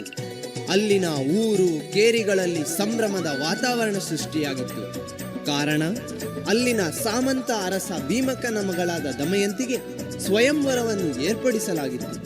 ದೇವತೆಗಳೂ ಮೊದಲಾಗಿ ಗಂಧರ್ವರು, ಅನೇಕ ಚಕ್ರವರ್ತಿಗಳು ಹಾಗೂ ಪಾಳೇಗಾರರು ಅಲ್ಲಿನ ಸ್ವಯಂವರದ ಆಕಾಂಕ್ಷಿಗಳಾಗಿ ನೆರೆದಿದ್ದರು. ಎಲ್ಲರಲ್ಲೂ ದೇವತೆಗಳೇ ಬಂದಿರುವ ಈ ಸ್ವಯಂವರದಲ್ಲಿ ದಮಯಂತಿ ಯಾರಿಗೆ ತನ್ನ ಹಾರವನ್ನು ಅಲಂಕರಿಸಬಹುದು ಎಂಬ ಯಕ್ಷ ಪ್ರಶ್ನೆ ಕಾಡುತ್ತಿತ್ತು. ಆದರೆ ದಮಯಂತಿಗೆ ಖಂಡಿತವಾಗಿಯೂ ಇಂದು ತಾನು ವರಿಸುವುದು ಚಕ್ರವರ್ತಿ ನಳನನ್ನೇ ಎಂಬ ದೃಢ ಸಂಕಲ್ಪವಿತ್ತು. ಆದರೆ ಅದಕ್ಕೆ ತೆರೆಯನ್ನು ಎಳೆದಂತೆ ದೇವತೆಗಳನ್ನು ಪರೀಕ್ಷೆಯನ್ನು ದಮಯಂತಿಗೆ ಒಡ್ಡಿದ್ದರು. ದೇವತೆಗಳೆಲ್ಲರೂ ನಳನ ಪ್ರತಿಬಿಂಬ ರೂಪವನ್ನು ಧರಿಸಿ ಸ್ವಯಂವರದ ಸಭೆಯಲ್ಲಿ ಆಸೀನರಾಗಿದ್ದರು. ಓಂ ನಮೋ ನಾರಾಯಣ. ವಿದರ್ಭ ದೇಶದ ಅಧಿಪತಿಯಾದ ನಾನೇ ಭೀಮಕ. ಸರ್ವೈಶ್ವರ್ಯ ಆರೋಗ್ಯ ಸಂಪತ್ತಿನಿಂದ ಒಡಗೂಡಿದಂತಹ ನಾಡು ನಮ್ಮದು. ಇಂತಹ ಈ ನಾಡಿನಲ್ಲಿ ಇಂದು ನನ್ನ ಮಗಳಾದ ದಮಯಂತಿಗೆ ಸ್ವಯಂವರವನ್ನು ಆಯೋಜಿಸಿದ್ದೇನೆ. ನನ್ನ ಕರೆಗೆ ಓಗೊಟ್ಟು ನೀವೆಲ್ಲರೂ ಬಂದವರಾಗಿದ್ದೀರಿ. ಹಾಗಾಗಿ ತಡ ಮಾಡುವುದು ಸರಿಯಲ್ಲ. ಮಗಳೇ, ನಿನ್ನ ಮನಸ್ಸಿಗೆ ತೋಚಿದಂತೆ ನಿನ್ನ ಪತಿಯ ಆಯ್ಕೆಯನ್ನು ಮಾಡಿಕೊ.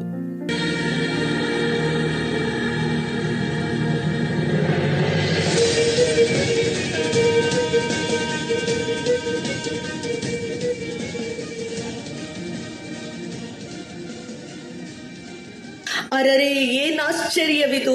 ನನ್ನ ಮನದನ್ನ ನಳನಿಗೆ ಇಂದು ಹೂವಿನ ಹಾರ ತೊಡಿಸುವ ಮೂಲಕ ಸ್ವಯಂವರದಲ್ಲಿ ಆತನನ್ನು ವರಿಸಲು ಮುಂದಾಗಿರುವ ನನಗೆ ಏಕೆ ಹೀಗಾಗುತ್ತಿದೆ? ಇಲ್ಲಿ ಆಸೀನರಾಗಿರುವ 5 ಜನರು ನನ್ನ ನಳನಂತೆಯೇ ತೋರುತ್ತಿರುವರಲ್ಲ. ಇಲ್ಲ, ಹೀಗಾಗಲು ಸಾಧ್ಯವಿಲ್ಲ. ಇದು ನಿಜವಾಗಿಯೂ ದೇವತೆಗಳು ನನ್ನನ್ನು ಪರೀಕ್ಷಿಸಲು ಮುಂದಾಗಿರುವಂತೆ ತೋಚುತ್ತಿದೆಯಲ್ಲ. ಹಾಗಾಗಿ ಮನಪೂರ್ವಕವಾಗಿ ಭಕ್ತಿಯಿಂದ ಅವರನ್ನು ಪ್ರಾರ್ಥಿಸಿ ನೋಡುತ್ತೇನೆ. ಅಯ್ಯ ದೇವೇಂದ್ರಾದಿ ದೇವತೆಗಳಿರ, ನೀವು ನನ್ನನ್ನು ತಮ್ಮ ಮಗಳಾಗಿ ಸ್ವಯಂವರಕ್ಕೆ ಬಂದು ಆಶೀರ್ವದಿಸಬೇಕಾಗಿರುವುದು ನಿಮ್ಮ ಕರ್ತವ್ಯ.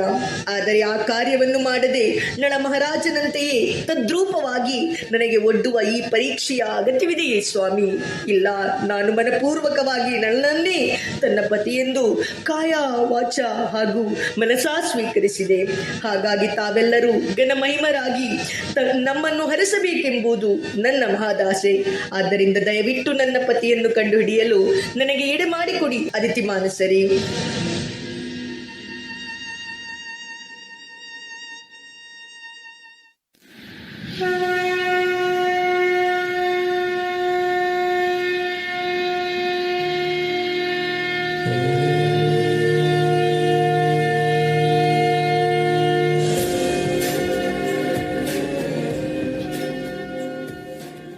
ದಮಯಂತಿ, ಇದೋ ನಿನ್ನ ಪಾತಿವೃತ್ಯಕ್ಕೆ ಒಲಿದಿದ್ದೇನೆ.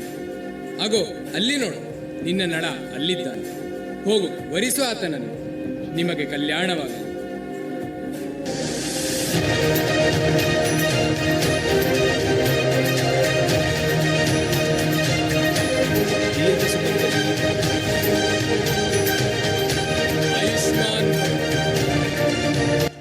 ಆಯುಷ್ಮಾನ್ ಭವ. ನಳ ಮಹಾರಾಜ, ತೆಗೆದುಕೋ. ನನ್ನ ಕಾರುಣ್ಯದಿಂದ ನಿನಗೆ ಬೇಕು ಬೇಕಾದಲ್ಲಿ ಅಗ್ನಿಯನ್ನು ಸೃಷ್ಟಿಸಬಹುದು. ನಿನಗೆ ಕಲ್ಯಾಣವಾಗಲಿ.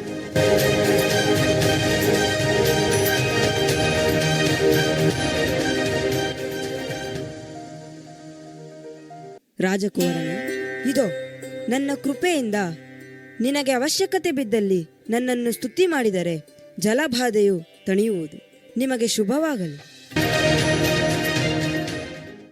ಸರಿ ಮಹಾರಾಜ, ನಾವಿನ್ನು ಭೂಲೋಕವನ್ನು ತೊರೆದು ನಾಕಲೋಕಕ್ಕೆ ಮರಳುತ್ತೇವೆ. ಕಲ್ಯಾಣಮಸ್ತು.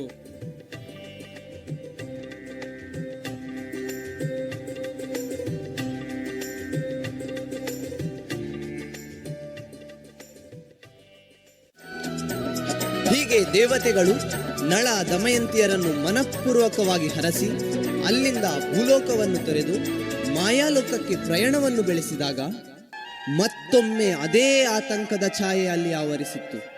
ಸುತ್ತಲಿನ ಪರಿಸರ ಸತ್ವವೇ ಇಲ್ಲದ ಒಣಗಿದ ಮರದಂತೆ, ಹಾಡುವ ರಾಗವನ್ನು ಮರೆತ ಪಕ್ಷಿಗಳಂತೆ ಹಾಗೂ ಗರ್ಜನೆಯನ್ನು ಕಳೆದುಕೊಂಡ ಹೆಬ್ಬುಲಿಯಂತೆ ಕಾಣಿಸತೊಡಗಿತು. ಅರ್ಥಾತ್ ಶನಿಯು ಅತ್ತ ಬರುತ್ತಿದ್ದ. ದೇವತೆಗಳಿಗೆ ಅಡ್ಡಲಾಗಿ ಆತನು ಬಂದಿದ್ದ.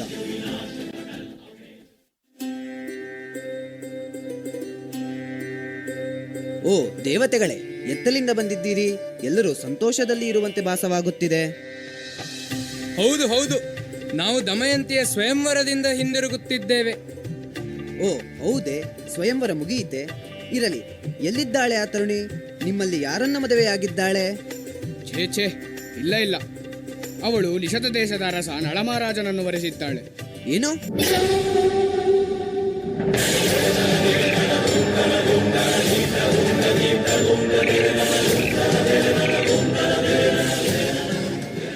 ದೇವತೆಗಳಿದ್ದಾಗಲೂ ಅವಳಿಗೆ ಸೊಕ್ಕೆ. ನಮ್ಮನ್ನು ಅವಮಾನಿಸಲು ಅವಳು ಮುಂದಾದಳೆ. ನೀವು ಈ ಅಪಮಾನಕ್ಕೆ ಪ್ರತಿಶೋಧ ಮಾಡಲಿಲ್ಲವೇ? ಓ ಕಲಿಪುರುಷ, ದಮಯಂತಿ ಅವಳ ಪಾತಿವೃತ್ಯ ತೋರಿಸಿದ್ದು ತಪ್ಪೇ. ಅವರದ್ದೇನು ದೋಷವಿಲ್ಲ.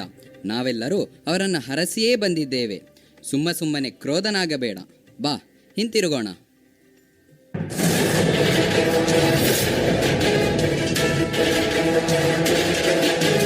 ಇಲ್ಲ ಇಲ್ಲ ಇಲ್ಲ, ಇದು ನಮಗೆ ಅವಳು ಮಾಡಿದ ಅವಮಾನವೇ ಸರಿ. ಅವರನ್ನು ನಾನು ಬಿಡಲಾರೆ.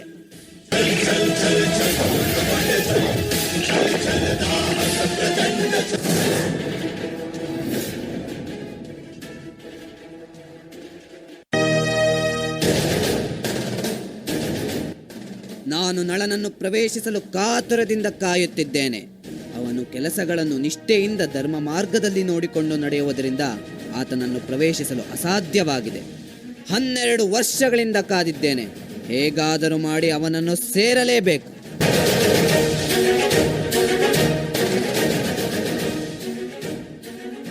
ಅದು ಏನದು? ನಳನು ಬೇಟೆಯಾಡಿ ಬಂದು ಕಾಲನ್ನು ತೊಳೆಯುವಾಗ ಎಳ್ಳಿನಷ್ಟು ಜಾಗವನ್ನು ಕಡೆಗಾಲಿನಲ್ಲಿ ಅಪರಿಚಿತವಾಗಿ ಬಿಟ್ಟಿದ್ದಾನೆ. ಇದೇ ಸರಿಯಾದ ಸಮಯ. ಅವನನ್ನು ಪ್ರವೇಶಿಸುತ್ತೇನೆ.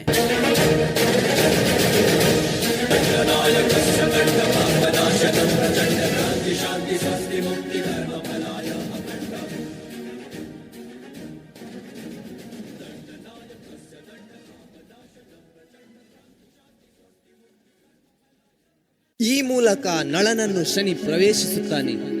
ರಾಜ್ಯದಲ್ಲಿ ಕಷ್ಟ ಸಂಕಷ್ಟಗಳು ಎದುರಾಗುತ್ತವೆ. ಶನಿಯು ನಳನ ತಮ್ಮನಾದ ಪುಷ್ಕರನನ್ನು ಪ್ರೇರೇಪಿಸುತ್ತಾನೆ. ಸ್ನೇಹದ ದ್ಯೂತದ ಮೂಲಕ ಪುಷ್ಕರನು ನಳನನ್ನು ಆಹ್ವಾನಿಸುತ್ತಾನೆ. ಅಣ್ಣ, ಸರ್ವ ಕುಶಲವೇ? ಹೌದು ತಮ್ಮ, ಆ ದೇವತೆಗಳ ಅನುಗ್ರಹದಿಂದ ಎಲ್ಲವೂ ಕುಶಲವು. ಅಣ್ಣ, ರಾಜ್ಯಭಾರ ಮಾಡಿ ನಿನಗೆ ವ್ಯತ್ಯಾಗಿರಬಹುದು. ಹಾಗಾಗಿ ಕ್ಷಣಕಾಲ ಚಿತ್ತ ಬದಲಿಸಿ ನಾವೊಂದು ಸ್ನೇಹದ ದೂತವಾಡೋಣವೇ? ಕೇವಲ ಮೋಜಿಗಾಗಿ ಮಾತ್ರ ಬರುವೆಯಾ? ತಮ್ಮ, ದ್ಯೂತವಾಡುವುದೆಲ್ಲ ಒಳ್ಳೆಯ ಕೆಲಸವಲ್ಲ. ಇದರಿಂದ ಕೆಟ್ಟ ಪರಿಣಾಮ ಇರುವುದು ನಿನಗೆ ಗೊತ್ತಿರುವುದಲ್ಲವೇ? ಅಣ್ಣ, ನನಗೆ ಇಂತಹ ಉಪದೇಶ ಮಾತುಗಳು ಬೇಡ. ನೀವು ಕೂಡ ಜೂಜಾಡುವುದಕ್ಕೆ ಎದುರುವಿರಾ? ದ್ಯೂತಕ್ಕೆ ಆಹ್ವಾನವಿತ್ತಾಗ ಅದನ್ನು ಸ್ವೀಕರಿಸುವುದು ರಾಜಧರ್ಮ. ಅದನ್ನು ನೀವು ಮರೆಯಲು ಸಾಧ್ಯವಿಲ್ಲ, ಅಲ್ಲವೇ ಮಹಾರಾಜ? ಏನು ಈ ನಳ ಪಗಡೆಯಾಟಕ್ಕೆ ಹೆದರುವುದೇ? ಅಸಾಧ್ಯ. ನಿನ್ನ ಒಳಿತಿಗಾಗಿ ನಾನು ಹೇಳಿದರೆ ನಿನಗಷ್ಟು ಸೊಕ್ಕೆ. ಬಾ, ಹಾಗಾದರೆ ಆಡೋಣ.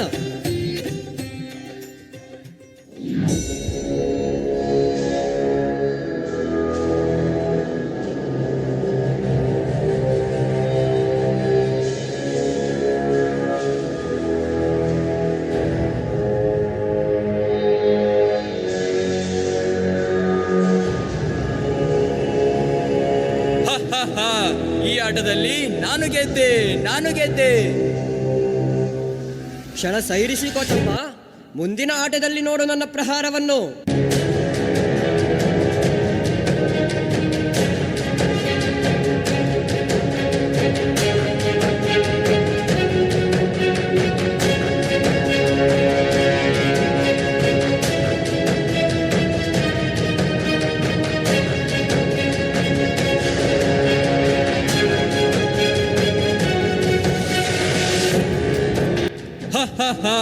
ಈ ಆಟದಲ್ಲಿ ನಾನು ಗೆದ್ದೆ.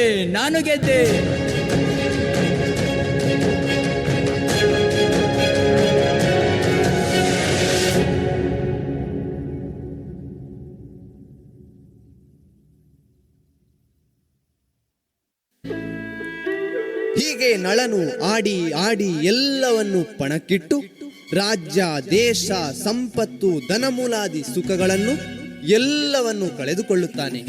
ಸ್ನೇಹದ ದ್ಯೂತವೆಂದು ಪ್ರಾರಂಭವಾದುದು ಕೊನೆಗೆ ಏಕವಸನಧಾರಿಯಾಗಿ ಕಾಡಿಗೆ ತೆರಳಬೇಕು ಎಂಬ ಷರತ್ತಿನ ಮೂಲಕ ವಿಷಾದದಲ್ಲಿ ಕೊನೆಗೊಂಡಿತು.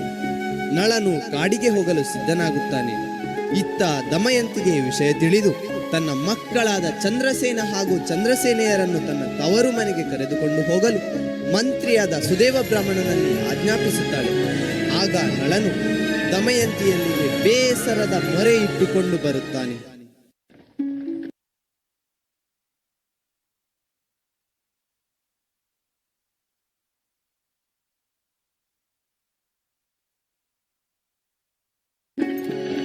ದಮಯಂತಿ, ನನ್ನನ್ನು ಕ್ಷಮಿಸು.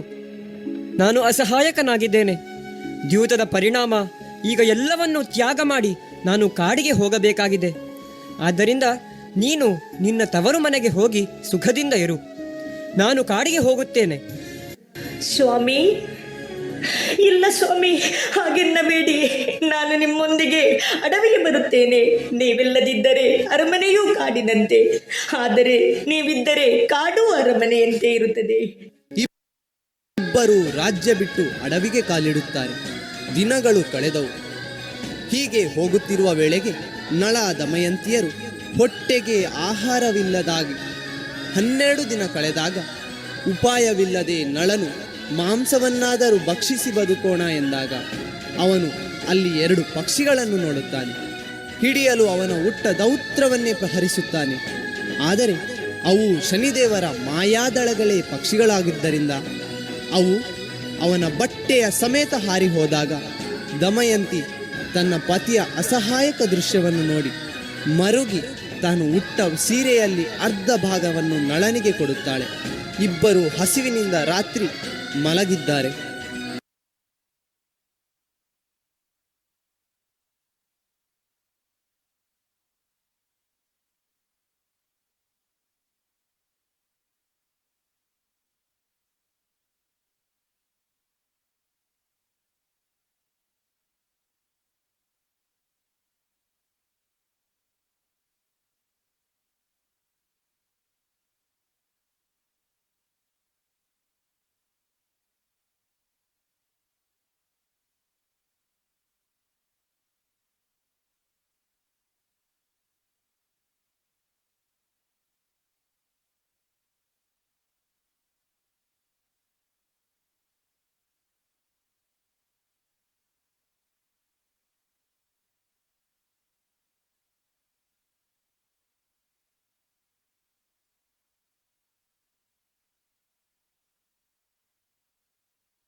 ಎಂದಾದರೂ ಇವಳನ್ನು ಹೀಗೆ ಬಿಟ್ಟರೆ ನನ್ನನ್ನೇ ಹಿಂಬಾಲಿಸಿ ಕಷ್ಟಪಡುತ್ತಾಳೆ.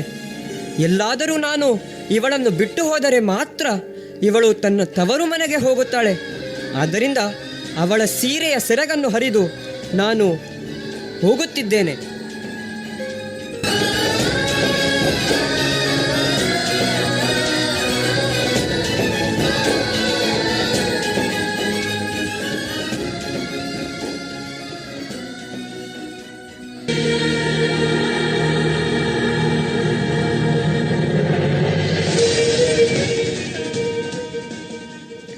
ಸ್ವಾಮಿ ಸ್ವಾಮಿ, ಹಸಿವಾಗ್ತಾ ಇದೆ ಸ್ವಾಮಿ. ಏನಿದು ಸ್ವಾಮಿ ಸ್ವಾಮಿ, ನನ್ನನ್ನು ಬಿಟ್ಟು ಹೋದಿರೇ? ಅಯ್ಯೋ ವಿಧಿಯೇ, ಅಂದು ದೇವಾದಿ ದೇವತೆಗಳೇ ನೆರೆದಿದ್ದ ಸಭೆಯಲ್ಲಿ ನಿಮ್ಮನ್ನು ವರಿಸಿದಾಗ ಎಂದಿಗೂ ನಿನ್ನನ್ನು ಬಿಟ್ಟು ಇರಲಾರೆ ಎಂದು ನುಡಿದಿದ್ದ ನೀವು ಇಂದು ಈ ರಾತ್ರಿಯ ವೇಳೆಯಲ್ಲಿ ಹಸಿದ ಹುಲಿಯಂತೆ ಕಗ್ಗತ್ತಲಿನಿಂದ ಆವರಿದ ಕಾನನದಲ್ಲಿ ನನ್ನನ್ನು ಬಿಟ್ಟು ಹೋದಿರಾ ಸ್ವಾಮಿ?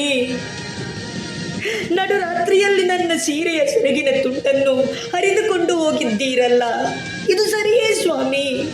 ಎಂತಹ ನತದೃಷ್ಟೆಯಾಗಿ ಹೋಯಿತು ನನ್ನ ಬದುಕು. ಅಯ್ಯೋ ಶಿವನೇ!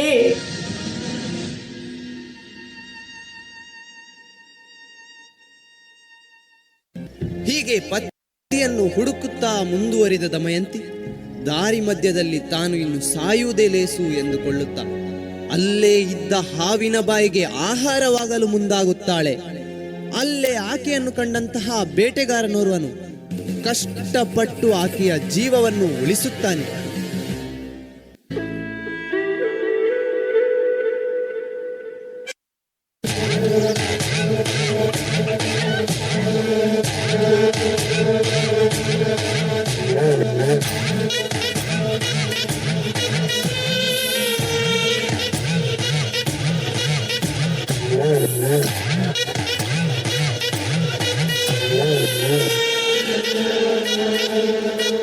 ಅರೆರೇ, ಏನಾಶ್ಚರ್ಯವಿದು!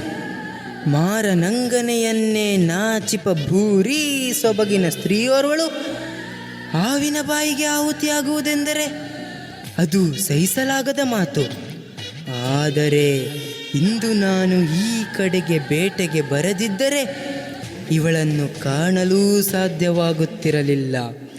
ಬಹುಶಃ ದೇವರೇ ನನ್ನನ್ನು ಇವಳೊಂದಿಗೆ ಸೇರಿಸಲು ತಂತ್ರ ಹೂಡಿದ್ದಾನೆ ಎಂದು ತೋಚುತ್ತದೆ. ಹೀಗೇ ಮಾತನಾಡಿಸುತ್ತಾ ಈಕೆಯನ್ನು ನನ್ನ 4ನೇ ಪತ್ನಿಯನ್ನಾಗಿ ಮಾಡಿಕೊಳ್ಳುತ್ತೇನೆ. ನೋಡೋಣ. ಹೇ ಸುರಸುಂದರಿ, ಯಾರೇ ನೀನು? ಈ ಕಾಡಿನಲ್ಲಿ ಏಕೆ ಓರ್ವಳೇ ಇರುವೆ? ಬಾ ನನ್ನ ಜೊತೆ, ನನ್ನ ಪತ್ನಿಯಾಗಿ ನೋಡಿಕೊಳ್ಳುತ್ತೇನೆ, ಬಾ. ಅಯ್ಯೋ ಪರಮಾತ್ಮ, ಎಂಥ ಸನ್ನಿವೇಶಗಳು ನನಗೊದಗಿ ಬರುತ್ತಿದೆ. ಒಂದು ಕಡೆಯಲ್ಲಿ ತನ್ನ ಪತಿ ಕಾಡಿನಲ್ಲಿ ಒಡ್ಬಂಟಿಯಾಗಿ ಬಿಟ್ಟು ಹೋಗಿದ್ದಾನೆ. ಅದರ ಮಧ್ಯೆಯಲ್ಲಿ ಈತ ತನ್ನನ್ನು ರಕ್ಷಿಸಿದ ತಂದೆಯ ಸ್ಥಾನದಲ್ಲಿ ನಿಂತು ಈ ನನ್ನನ್ನೇ ಬಲಾತ್ಕಾರ ಮಾಡಲು ಮುಂದಾಗುತ್ತಿದ್ದಾನಲ್ಲ ಹರಿಯೇ. ಸರಿ, ಹಾಗಾದರೆ ಕಾಯ ವಾಚ ಮನಸ ನಾನು ನಳನನ್ನೇ ಪ್ರೀತಿಸಿದ್ದಾದರೆ ಆತ ಭಸ್ಮವಾಗಿ ಹೋಗಲಿ.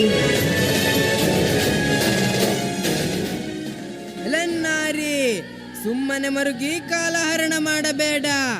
ಈಗ ನನ್ನ ಜೊತೆ ಬಂದರೆ ಸರಿ, ಇಲ್ಲದಿದ್ದರೆ ನಿನ್ನ ಮುಡಿ ಹಿಡಿದು ಎಳೆದುಕೊಂಡು ಹೋಗಬೇಕಾದ ಪ್ರಸಂಗ ಬಂದಿತ್ತು. ಜಥನ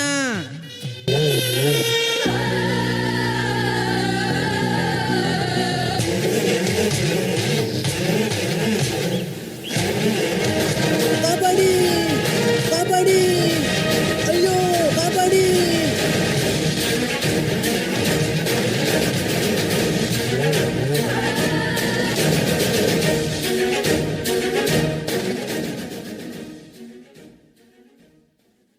ಕಿರಾತನಿಂದ ತಪ್ಪಿಸಿಕೊಂಡಂತಹ ದಮಯಂತಿ ಬೇರೆ ಬೇರೆ ಕಷ್ಟಗಳಿಂದ ಎದುರಾಗಿ ಕೊನೆಗೆ ಚೇದಿ ದೇಶಕ್ಕೆ ಸಾಗುತ್ತಿದ್ದ ಒಂದು ವರ್ತಕರ ಗುಂಪಿನೊಂದಿಗೆ ಅಲ್ಲಿಗೆ ಸೇರುತ್ತಾಳೆ.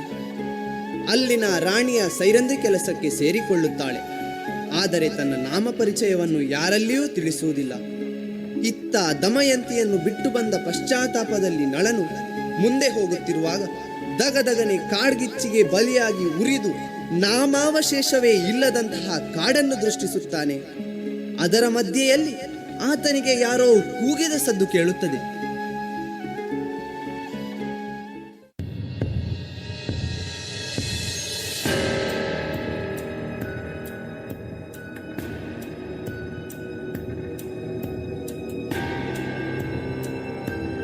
ಅಯ್ಯೋ, ಕಾಪಾಡಿ ಕಾಪಾಡಿ, ಯಾರಾದರೂ ರಕ್ಷಿಸಿ. ಈ ಬೆಂಕಿಯ ಕೆನ್ನಾಲಿಗೆಯಲ್ಲಿ ಸಿಲುಕಿದ ನನ್ನ ಜೀವಕ್ಕೆ ರಕ್ಷೆ ನೀಡಿ. ಅಯ್ಯೋ ದೇವರೇ, ಕಾಪಾಡು ಕಾಪಾಡು ಕಾಪಾಡು. ಅರೆ, ಯಾರೋ ಅಲ್ಲಿ ರೋಧಿಸುವ ಧ್ವನಿ ಕೇಳುತ್ತಿದೆಯಲ್ಲ, ಹೋಗಿ ನೋಡುತ್ತೇನಂತೆ.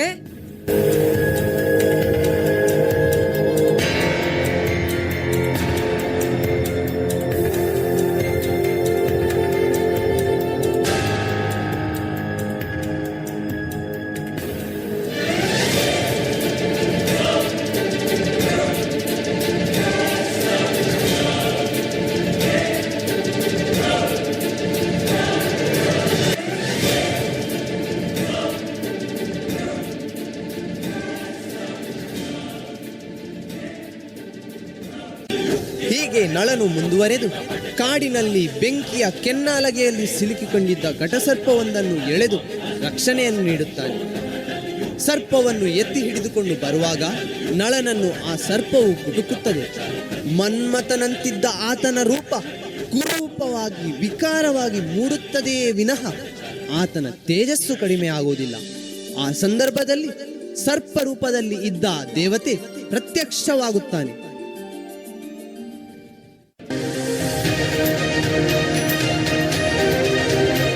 ನಳ ಮಹಾರಾಜ, ಬೆದರದಿರು. ನಾನು ನಿನ್ನ ಒಳಿತಿಗಾಗಿಯೇ ಇಂದ್ರನು ಕಳುಹಿಸಿದಂತಹ ಮಾಯಾಸರ್ಪ.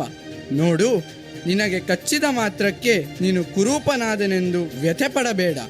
ನಿನ್ನನ್ನು ಇನ್ನು ಮುಂದೆ ಯಾವುದೇ ರೋಗ ರುಜಿನಗಳು ಬಾಧಿಸುವುದಿಲ್ಲ.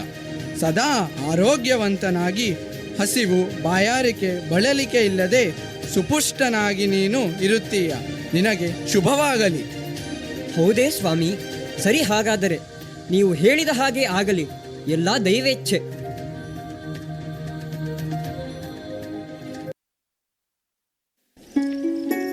ಈ ಎಲ್ಲ ಘಟನೆಗಳ ನಂತರ ಒಬ್ಬರನ್ನೊಬ್ಬರು ಕಳೆದುಕೊಂಡ ನಳ ಹಾಗೂ ದಮಯಂತಿ ಬೇರೆ ಬೇರೆ ದೇಶಗಳಲ್ಲಿ ಕೆಲಸದಾಳುಗಳಾಗಿ ಸೇರಿಕೊಳ್ಳುತ್ತಾರೆ.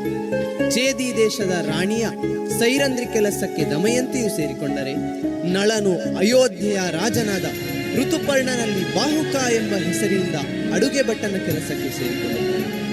ಹೀಗೆ ವರ್ಷಗಳು ಕಳೆದ ನಂತರ ಸುದೇವ ಬ್ರಾಹ್ಮಣ ರಾಜರಾಣಿಯರ ಹುಡುಕಾಟಕ್ಕೆ ತೊಡಗಿರುತ್ತಾನೆ. ಚೇದಿ ದೇಶಕ್ಕೆ ಭೇಟಿ ನೀಡುತ್ತಾನೆ. ಅಲ್ಲಿನ ರಾಣಿ ಸುದೇಶ್ನೆಯು ಆ ಸಂದರ್ಭದಲ್ಲಿ ದಾನ ಧರ್ಮಾದಿಗಳನ್ನು ಮಾಡುತ್ತಿರುತ್ತಾಳೆ.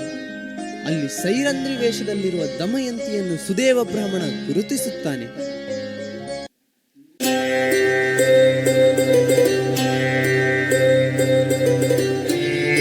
ಅರೇರೆ, ಅದೆಂತಹ ದೃಶ್ಯವನ್ನು ನಾನು ನೋಡುತ್ತಿದ್ದೇನೆ. ರಾಣಿ ಸುದೇಶ್ನೆಯ ಪಕ್ಕದಲ್ಲಿ ಸೈರಂಧ್ರಿಯಾಗಿ ನಿಂತಿರುವುದು ನಮ್ಮ ರಾಜ್ಯದ ರಾಣಿ ದಮಯಂತಿಯಂತೆ ತೋರುತ್ತಿದೆಯಲ್ಲ. ಇಲ್ಲ ಇಲ್ಲ, ಇದು ನನ್ನ ಭ್ರಮೆ ಆಗಿರಬಹುದು. ಆದರೆ ಆ ಕಮಲದ ಮಚ್ಚೆ, ಹೌದು, ಇದು ನಿಜವಾಗಿಯೂ ಆಕೆ ದಮಯಂತಿಯೇ. ಕೊನೆಗೂ ಆ ಪರಮಾತ್ಮನು ನಮ್ಮತ್ತ ಕರುಣಾರಸವನ್ನು ಬೀರಿದ. ಮಾತೆ, ಅಮ್ಮ ದಮಯಂತಿ, ಯಾಕಮ್ಮ ಈ ಸ್ಥಿತಿಯಲ್ಲಿ ಕೊರಗುತ್ತಿರುವೆ? ಮಾತಾಡಮ್ಮ. ಏನು ಹೇಳುತ್ತಿರುವಿರಿ ಮಹಾಮಹಿಮರಿ? ನಿಮ್ಮ ಮಾತು ನಿಜವೇನು? ಅದೆಷ್ಟೋ ವರ್ಷಗಳಿಂದ ಹೇಳ ಹೆಸರಿಲ್ಲದಂತೆ ಕಳೆದು ಹೋದ ದಮಯಂತಿ ಮಹಾರಾಣಿಯೇಕೆ? ಹೌದು ಮಹಾರಾಣಿ, ಪತಿಯನ್ನು ಕಳೆದುಕೊಂಡ ನಾನು ಕಾಡಿನ ಮಾರ್ಗವಾಗಿ ಇಲ್ಲಿಗೆ ತಲುಪಿದ್ದೇನೆ. ಸಮಾಜದ ದೃಷ್ಟಿಯಿಂದ ಕಡೆಗಣ್ಣನಾಗುತ್ತೇನೆ ಎಂಬ ಮಾತ್ರಕ್ಕೆ ನಮ್ಮಲ್ಲಿ ದಾಸ್ಯದ ದಾರಿಯನ್ನು ಕಂಡಿದ್ದೇನೆ ಮಹಾರಾಣಿ. ಹೀಗೆ ಸುದೇವನೊಂದಿಗೆ ಮರಳಿ ತನ್ನ ತವರನ್ನು ಸೇರಿದಂತಹ ದಮಯಂತಿ ತನ್ನ ಪತಿಯ ಪರಿಚರಣೆಗಾಗಿ ಪಣ ತೊಡುತ್ತಾಳೆ, ಡಂಗೂರ ಸಾರಿಸುತ್ತಾಳೆ. ಇತ್ತ ಋತುಪರ್ಣನು ತನ್ನ ಪುರ ಅಯೋಧ್ಯೆಯನ್ನು ಅತ್ಯಂತ ಶ್ರೇಷ್ಠ ಹಾಗೂ ಸದೃಢವಾಗಿ ನಡೆಸುತ್ತಿದ್ದ. ಯಾವುದೇ ರಾಷ್ಟ್ರದ ಕೆಂಗಣ್ಣಿಗೆ ಗುರಿಯಾಗದೆ ಪ್ರಜಾಪರಿಪಾಲಕನಾಗಿ ರಾಜ್ಯಸಭೆಯನ್ನು ತನ್ನ ಜೀವನದ ಅಂಗವೆಂಬ ಹಾಗೆ ನೋಡಿಕೊಳ್ಳುತ್ತಿದ್ದ. ಹೀಗಿರಲು ಒಂದು ದಿನ ಕರ್ಣಾರ್ಥನೆಂಬ ಬ್ರಾಹ್ಮಣನೋರ್ವ ರಾಜ ಋತುಪರ್ಣನ ಬಳಿಗೆ ಬರುತ್ತಾನೆ.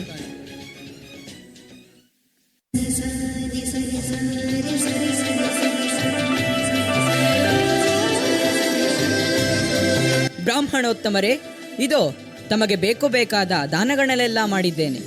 ನಮ್ಮಿಂದ ಸಾಧ್ಯವಾದಷ್ಟು ಭೋಗವನ್ನು ನೀಡಿದ್ದೇನೆ. ಹಾಗಾಗಿ ತಾವು ಒಂದು ಬಾರಿ ಮನಃಪೂರ್ವಕವಾಗಿ ನಮ್ಮನ್ನು ಉದ್ದೇಶಿಸಿ ಹರಸಿ ಉದ್ಧರಿಸಬೇಕು ಎಂಬುದು ನನ್ನ ಆಸೆ ಸ್ವಾಮಿ. ಅರಸನೇ, ನಿನ್ನ ಸತ್ಕರ್ಯದಿಂದ ನಾನು ಬಹಳ ಸಂತುಷ್ಟನಾಗಿದ್ದೇನೆ.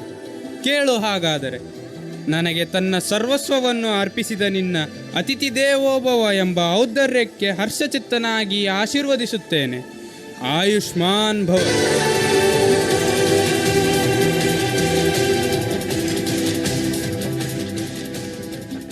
ಆದರೆ ಒಂದು ಮಾತು, ಹಳವುದಲ್ಲಿ ಸತಿಯುಟ್ಟ ಸೀರೆಯನ್ನು ಸೆಳೆಯುತ್ತ ಅರ್ಧವಕೊಂಡು ನಾರಿಯ ಕಳೆದು ಹೋದವರುಂಟೆ? ಪಂಡಿತರೇ, ಆದರೆ ತಾವು ಆತನ ಸನ್ನಿವೇಶವನ್ನು ಅರಿತು ಆ ಸ್ಥಾನದಲ್ಲಿ ಒಂದು ಬಾರಿ ಯೋಚಿಸಿ ನೋಡಬೇಕಿತ್ತು. ಆಗ ತಮಗೆ ಆತನ ಕಷ್ಟ ಏನಿರಬೇಕೆಂದು ತಿಳಿಯಬಹುದು.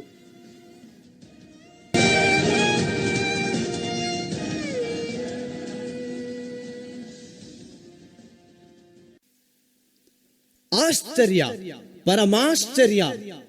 ಕರ್ಣಾರ್ಥನ ನಳಮಹಾರಾಜನ ಬಗೆಗಿನ ತಾತ್ಸಾರದ ಮಾತನ್ನು ಬಾಹುಕನು ಬಿಟ್ಟರೆ ಅಲ್ಲಿದ್ದ ಯಾರೂ ಪ್ರಶ್ನಿಸದೇ ಇರುವುದು ಸಂಶಯಾಸ್ಪದವಾಗಿತ್ತು. ಹಾಗಾಗಿ ಬಾಹುಕನ ಬಗೆಗೆ ಸಂಶಯ ಹುಟ್ಟಿದಂತಹ ಕರ್ಣಾರ್ಥ ನೇರವಾಗಿ ಈ ವಿಷಯವನ್ನು ಹೋಗಿ ದಮಯಂತಿಯ ಬಳಿಗೆ ಅರಹುತ್ತಾನೆ. ಸಮಾಚಾರವನ್ನು ಅರಿತ ದಮಯಂತಿ ಬಾಹುಕನನ್ನು ಪರೀಕ್ಷಿಸಲು ತಂತ್ರ ಹೂಡುತ್ತಾಳೆ. ಆಕೆ ಮಿಥ್ಯ ಸ್ವಯಂವರವೊಂದನ್ನು ತನಗಾಗಿ ಏರ್ಪಡಿಸುತ್ತಾಳೆ. ಋತುಪರ್ಣನಿಗೆ ನಳಚಕ್ರವರ್ತಿಯ ಮೇಲಿದ್ದ ಅತೀವ ಗೌರವದ ಕಾರಣ ಈ ಸ್ವಯಂವರದ ಮೂಲಕ ನಳಚಕ್ರವರ್ತಿಗೆ ಆಗುವ ಅನ್ಯಾಯವನ್ನು ತಡೆಯಲು ಮುಂದಾಗುತ್ತಾನೆ. ಆದರೆ ಆಮಂತ್ರಣ ಸ್ವಯಂವರದ ಹಿಂದಿನ ದಿನ ತಲುಪಿದ ಕಾರಣ ಏನು ಮಾಡಲಿ ಎಂದು ಋತುಪರ್ಣ ಚಿಂತಿತನಾಗಿರುತ್ತಾನೆ. ಆ ಸಮಯದಲ್ಲಿ ಬಾಹುಕನು, ಚಿಂತಿಸಬೇಡಿ ಮಹಾರಾಜ, ದಶಮಿಯ 5ನೇ ಗಳಿಗೆಗೆ ಮುಂದಾಗಿ ಅಲ್ಲಿಗೆ ನಾನು ನಿಮ್ಮನ್ನು ತಲುಪಿಸುತ್ತೇನೆ ಎಂದಾಗ ಸಮಯ ಮೀರುತ್ತಿದ್ದೆ ಎಂಬ ಕಾರಣಕ್ಕೆ ಸಂಶಯ ಬಂದರೂ ಏನನ್ನೂ ಪ್ರಶ್ನಿಸದೆ ಋತುಪರ್ಣನು ಹೊರಡುತ್ತಾನೆ. ಬಾಹುಕನು ಋತುಪರ್ಣನ ಸಾರಥಿಯಾಗಿ ಕುಂಡಿನಾಪುರಕ್ಕೆ ಸಾಗುತ್ತಿರುತ್ತಾರೆ.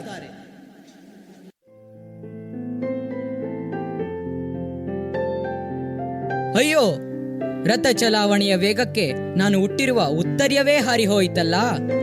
ಬಾಹುಕ, ಬಾಹುಕ, ರಥ ನಿಲ್ಲಿಸು. ತಮ್ಮ ಆಜ್ಞೆ ಸ್ವಾಮಿ. ರಥಿಕ, ನನ್ನ ಉತ್ತರಿಯ ಗಾಳಿಗೆ ಹಾರಿ ಹೋಯಿತಲ್ಲ. ಕ್ಷಣ ಸೈರಿಸಿಕೋ, ತೆಗೆದುಕೊಂಡು ಬರುತ್ತೇನೆ. ಸ್ವಾಮಿ, ನೀವು ರಥಿಕನೇ ನಿಲ್ಲು ಎಂದು ಹೇಳಿದ ನಂತರ 62 ಯೋಜನೆಗಳನ್ನು ನಾವು ಕ್ರಮಿಸಿ ಆಯಿತು. ಹಾಗಾಗಿ ಇನ್ನು ಅದನ್ನು ಹುಡುಕುವ ವಿಫಲ ಪ್ರಯತ್ನ ಮಾಡಬೇಡಿ. ಅರೆರೆ, ಇಂಥ ರಥ ಚಲಾವಣೆ ವಿದ್ಯೆ ಕೇವಲ ಚಕ್ರವರ್ತಿಗಳಿಗೆ ಮಾತ್ರ ತಿಳಿದಿರುವುದು. ಅದು ನಾನರಿತ ಪ್ರಕಾರ ನಿಷಧ ದೇಶದ ಅಧಿಪತಿ ನಳನಿಗೆ ಮಾತ್ರ. ಹಾಗಾದರೆ ನೀನು ಯಾರು? ಬಾಹುಕನೇ ಅಥವಾ ಸಾಕ್ಷಾತ್ ನಳನೇ? ಏನು ಸ್ವಾಮಿ, ನಾನೆಲ್ಲಿ, ಆ ನಳನೆಲ್ಲಿ? ನನಗೆ ಯಾಕೋ ನೀನು ಸುಳ್ಳು ಹೇಳುವಂತೆ ಭಾಸವಾಗುತ್ತಿದೆ. ನೀನು ಪ್ರಪ್ರಥಮವಾಗಿ ನನ್ನ ಆಸ್ಥಾನವನ್ನು ಪ್ರವೇಶಿಸಿದಾಗ ನನಗೇ ಗೊತ್ತಿಲ್ಲದಂತೆಯೇ ನಾನು ಎದ್ದು ನಿಂತು ಪ್ರಣಾಮಗಳನ್ನು ಸಲ್ಲಿಸಿದೆ. ಅಂದರೆ ಈ ಹೃದಯಕ್ಕೆ ನೀನು ಯಾರೋ ಮಹಾನುಭಾವ ಎಂದು ಭಾಸವಾಗಿರಬೇಕು. ಇಲ್ಲವಾದಲ್ಲಿ ನಾನು ಎದ್ದು ನಿಂತು ಪ್ರಣಾಮಗಳನ್ನು ಸಲ್ಲಿಸುತ್ತಿರಲಿಲ್ಲ. ಏನು ಮಾತನಾಡುತ್ತಿದ್ದೀರಿ ಸ್ವಾಮಿ? ಏನೋ ಮನಸ್ಸಿಗೆ ಬಂತೆಂದು ಎದ್ದು ನಿಂತಿರಬಹುದು. ಹಾಗಾಗಿ ಭ್ರಮೆ ಬೇಡ, ಸಮಯ ಮೀರುತ್ತಿದೆ. ಸಾಕು ಮಾಡು ನಿನ್ನ ಮಾತನ್ನು. ಎಷ್ಟೇ ಶಾಂತವಾಗಿ ಕೇಳಿದರೂ ಸತ್ಯವನ್ನು ಹೇಳುತ್ತಿಲ್ಲವಲ್ಲ. ನೀನು ನಳನಲ್ಲನಾಗಿದ್ದರೆ ನನ್ನ ನಾಲಿಗೆ ಅಸತ್ಯವನ್ನು ನುಡಿಯುತ್ತಿದೆ. ಹಾಗಾದರೆ ಈ ಅಸತ್ಯವನ್ನು ನುಡಿದ ನನ್ನ ನಾಲಿಗೆಯನ್ನು ಈಗಲೇ ಕತ್ತರಿಸುತ್ತೇನೆ. ನಿಲ್ಲಿಸಿ ಮಹಾರಾಜರೇ, ಏನು ಮಾಡುತ್ತಿದ್ದೀರಿ? ನಾನು ಸತ್ಯವನ್ನು ಹೇಳುತ್ತೇನೆ. ನಾನೇ ನೀವಂದುಕೊಂಡ ಆ ನಳ, ನಾನೇ ಅಂದಿನ ನಳ ಚಕ್ರವರ್ತಿ. ಆ ನಳ ಹೀಗಾದನೆ? ಏನಾಶ್ಚರ್ಯ! ಇದು ಸಾಧ್ಯವೇ ಸ್ವಾಮಿ? ಈ ರೂಪ, ಈ ವೇಷ, ಇದು ಹೇಗೆ ಸಾಧ್ಯ? ಇದು ನನ್ನೊಳಗಿನ ಶನಿಯಿಂದ ಹಾಗೂ ಕಾರ್ಕೋಟಕ ವಿಷದಿಂದ ಆಗಿರುವುದು. ಚಿಂತಿಸಬೇಡ ಋತುಪರ್ಣ, ನೀನು ನನಗೆ ಶನಿ ವಿಮೋಚನಾ ಮಂತ್ರವನ್ನು ಉಪದೇಶಿಸು. ರಾಜನೀತಿಗನುಗುಣವಾಗಿ ನಾನು ನಿನಗೆ ಅಶ್ವಹೃದಯವನ್ನು ಕಲಿಸುತ್ತೇನೆ. ಹಾಗೇ ಆಗಲಿ. ಶನಿ ಮಂತ್ರದೊಂದಿಗೆ ಪಗಡೆ ಆಟದ ಕಣ್ಣು ಅಂದರೆ ದಾಳದ ವಿಧಿಯನ್ನು ಅರ್ಥಾತ್ ಅಕ್ಷಹೃದಯವನ್ನು ಧಾರೆ ಎರೆಯುತ್ತೇನೆ.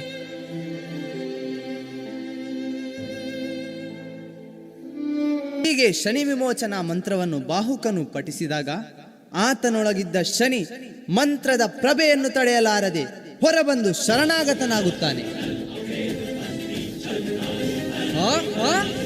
ಎಲೈ ಶನಿಯೇ, ಈಗ ಬಂದೆಯಾ ನೀನು? ನಿನ್ನನ್ನು ನಾನೀಗ ಯಮಲೋಕ ಕಟ್ಟುತ್ತೇನೆ. ಸ್ವಾಮಿ ಕ್ಷಮಿಸಿ, ನನ್ನಿಂದ ಅಪರಾಧವಾಗಿದೆ. ನಾನು ಶರಣಾಗತನಾಗಿದ್ದೇನೆ. ಆದರೆ ನನ್ನಂತವನಿಗೆ ನೀನು ಈ ಪರಿ ಮಾಡಿದ್ದರೆ ಸಾಮಾನ್ಯರ ಪಾಡೇನು? ಆದ್ದರಿಂದ ನೀನು ಯಾವತ್ತೂ ಯಾರ ಪ್ರಾಣವನ್ನು ತೆಗೆಯುವ ಹಕ್ಕಿಲ್ಲ. ಮಾತ್ರವಲ್ಲ, ಯಾರ ಮೇಲಾದರೂ 7.5 ವರ್ಷಗಳ ಕಾಲ ಮಾತ್ರ ನಿನ್ನ ಕಾಟ ಕೊಡಬಹುದು. ಅದಕ್ಕಿಂತ ಹೆಚ್ಚು ಸಮಯ ಕಾಟ ಕೊಡುವ ಹಾಗಿಲ್ಲ. ಇದು ರಾಜಾಜ್ಞೆ. ನಿಮ್ಮ ಆಜ್ಞೆ ಸ್ವಾಮಿ. ನಿಮ್ಮ ವಚನವನ್ನು ಮೀರಲಾರನೆಂದು ಭಾಷೆ ಎತ್ತಿದ್ದೇನೆ. ಋತುಪರ್ಣ, ಈಗ ಆಗಿರುವ ವಿಷಯವನ್ನು ಯಾರಲ್ಲಿಗೂ ಅರುಹಬೇಡ. ಸಮಯ ಮೀರುತ್ತಿದೆ. ಮತ್ತೊಮ್ಮೆ ಈಗ ನಾನು ಬಾಹುಕ, ನೀವು ಋತುಪರ್ಣ ಮಹಾರಾಜರು. ವಿದರ್ಭಕ್ಕೆ ಸಾಗೋಣವೇ? 200 ಯೋಜನ ದೂರವನ್ನು ಬಾಹುಕನ ಸಾರಥ್ಯದಲ್ಲಿ ಕ್ರಮಿಸಿದಂತಹ ಋತುಪರ್ಣನ ರಥ ಸರಿಯಾದ ಸಮಯಕ್ಕೆ ಮುಂಚಿತವಾಗಿ ಸ್ವಯಂವರ ನಡೆಯಲಿದ್ದ ಸ್ಥಳ ಕುಂಡಿನಾಪುರಕ್ಕೆ ಬರುತ್ತದೆ. ಅಲ್ಲಿನ ರಾಜರಿಗೋಸ್ಕರ ಯಾವುದೇ ಆಹಾರವಾಗಲಿ, ನೀರಾಗಲಿ ಅಥವಾ ಬೆಂಕಿಯನ್ನಾಗಲಿ ಮುಂತಾದ ಮೂಲಭೂತ ಸೌಲಭ್ಯಗಳನ್ನೇ ನೀಡಲಿಲ್ಲ. ಕಾರಣ ನಳನ ಪರೀಕ್ಷೆಗಾಗಿ. ಹೌದು, ಆ ಬಾಹುಕನೇ ನಳನಾಗಿದ್ದರೆ ತನಗೆ ಬೇಕಾದ ಬೆಂಕಿ ನೀರನ್ನು ಸೃಷ್ಟಿಸಬಲ್ಲ. ಅದು ಆತನಿಗಿದ್ದ ದೇವತೆಗಳ ದಯೆಯಿಂದ ಎಂಬುದು ದಮಯಂತಿಗೆ ಚೆನ್ನಾಗಿ ಅರಿವಿತು. ದಮಯಂತಿ ನಿರೀಕ್ಷಿಸಿದಂತೆ ಬಾಹುಕನು ರಾಜನಿಗೆ ಬೇಕಾದ ಆಹಾರ ನೀರಿನ ವ್ಯವಸ್ಥೆಯನ್ನು ಮಾಡಿದನು. ಇದನ್ನು ತನ್ನ ಪರಿಚಾರಕಿಯರಿಂದ ತಿಳಿದುಕೊಂಡಂತಹ ದಮಯಂತಿ ಬಾಹುಕನನ್ನು ನೇರವಾಗಿ ತನ್ನ ಅಂತಃಪುರಕ್ಕೆ ಕರೆಯಲು ತನ್ನ ತಂದೆ ತಾಯಿಯರ ಒಪ್ಪಿಗೆಯನ್ನು ಪಡೆದು ಆದೇಶವನ್ನು ಕಳುಹಿಸಿದಳು. ರಾಣಿಯ ಮಾತಿನಂತೆ ಬಾಹುಕನು ತನಗೇನೂ ಅರಿವಿಲ್ಲವೆಂಬಂತೆ ಆಕೆಯ ಬಳಿಗೆ ಬರುತ್ತಾನೆ.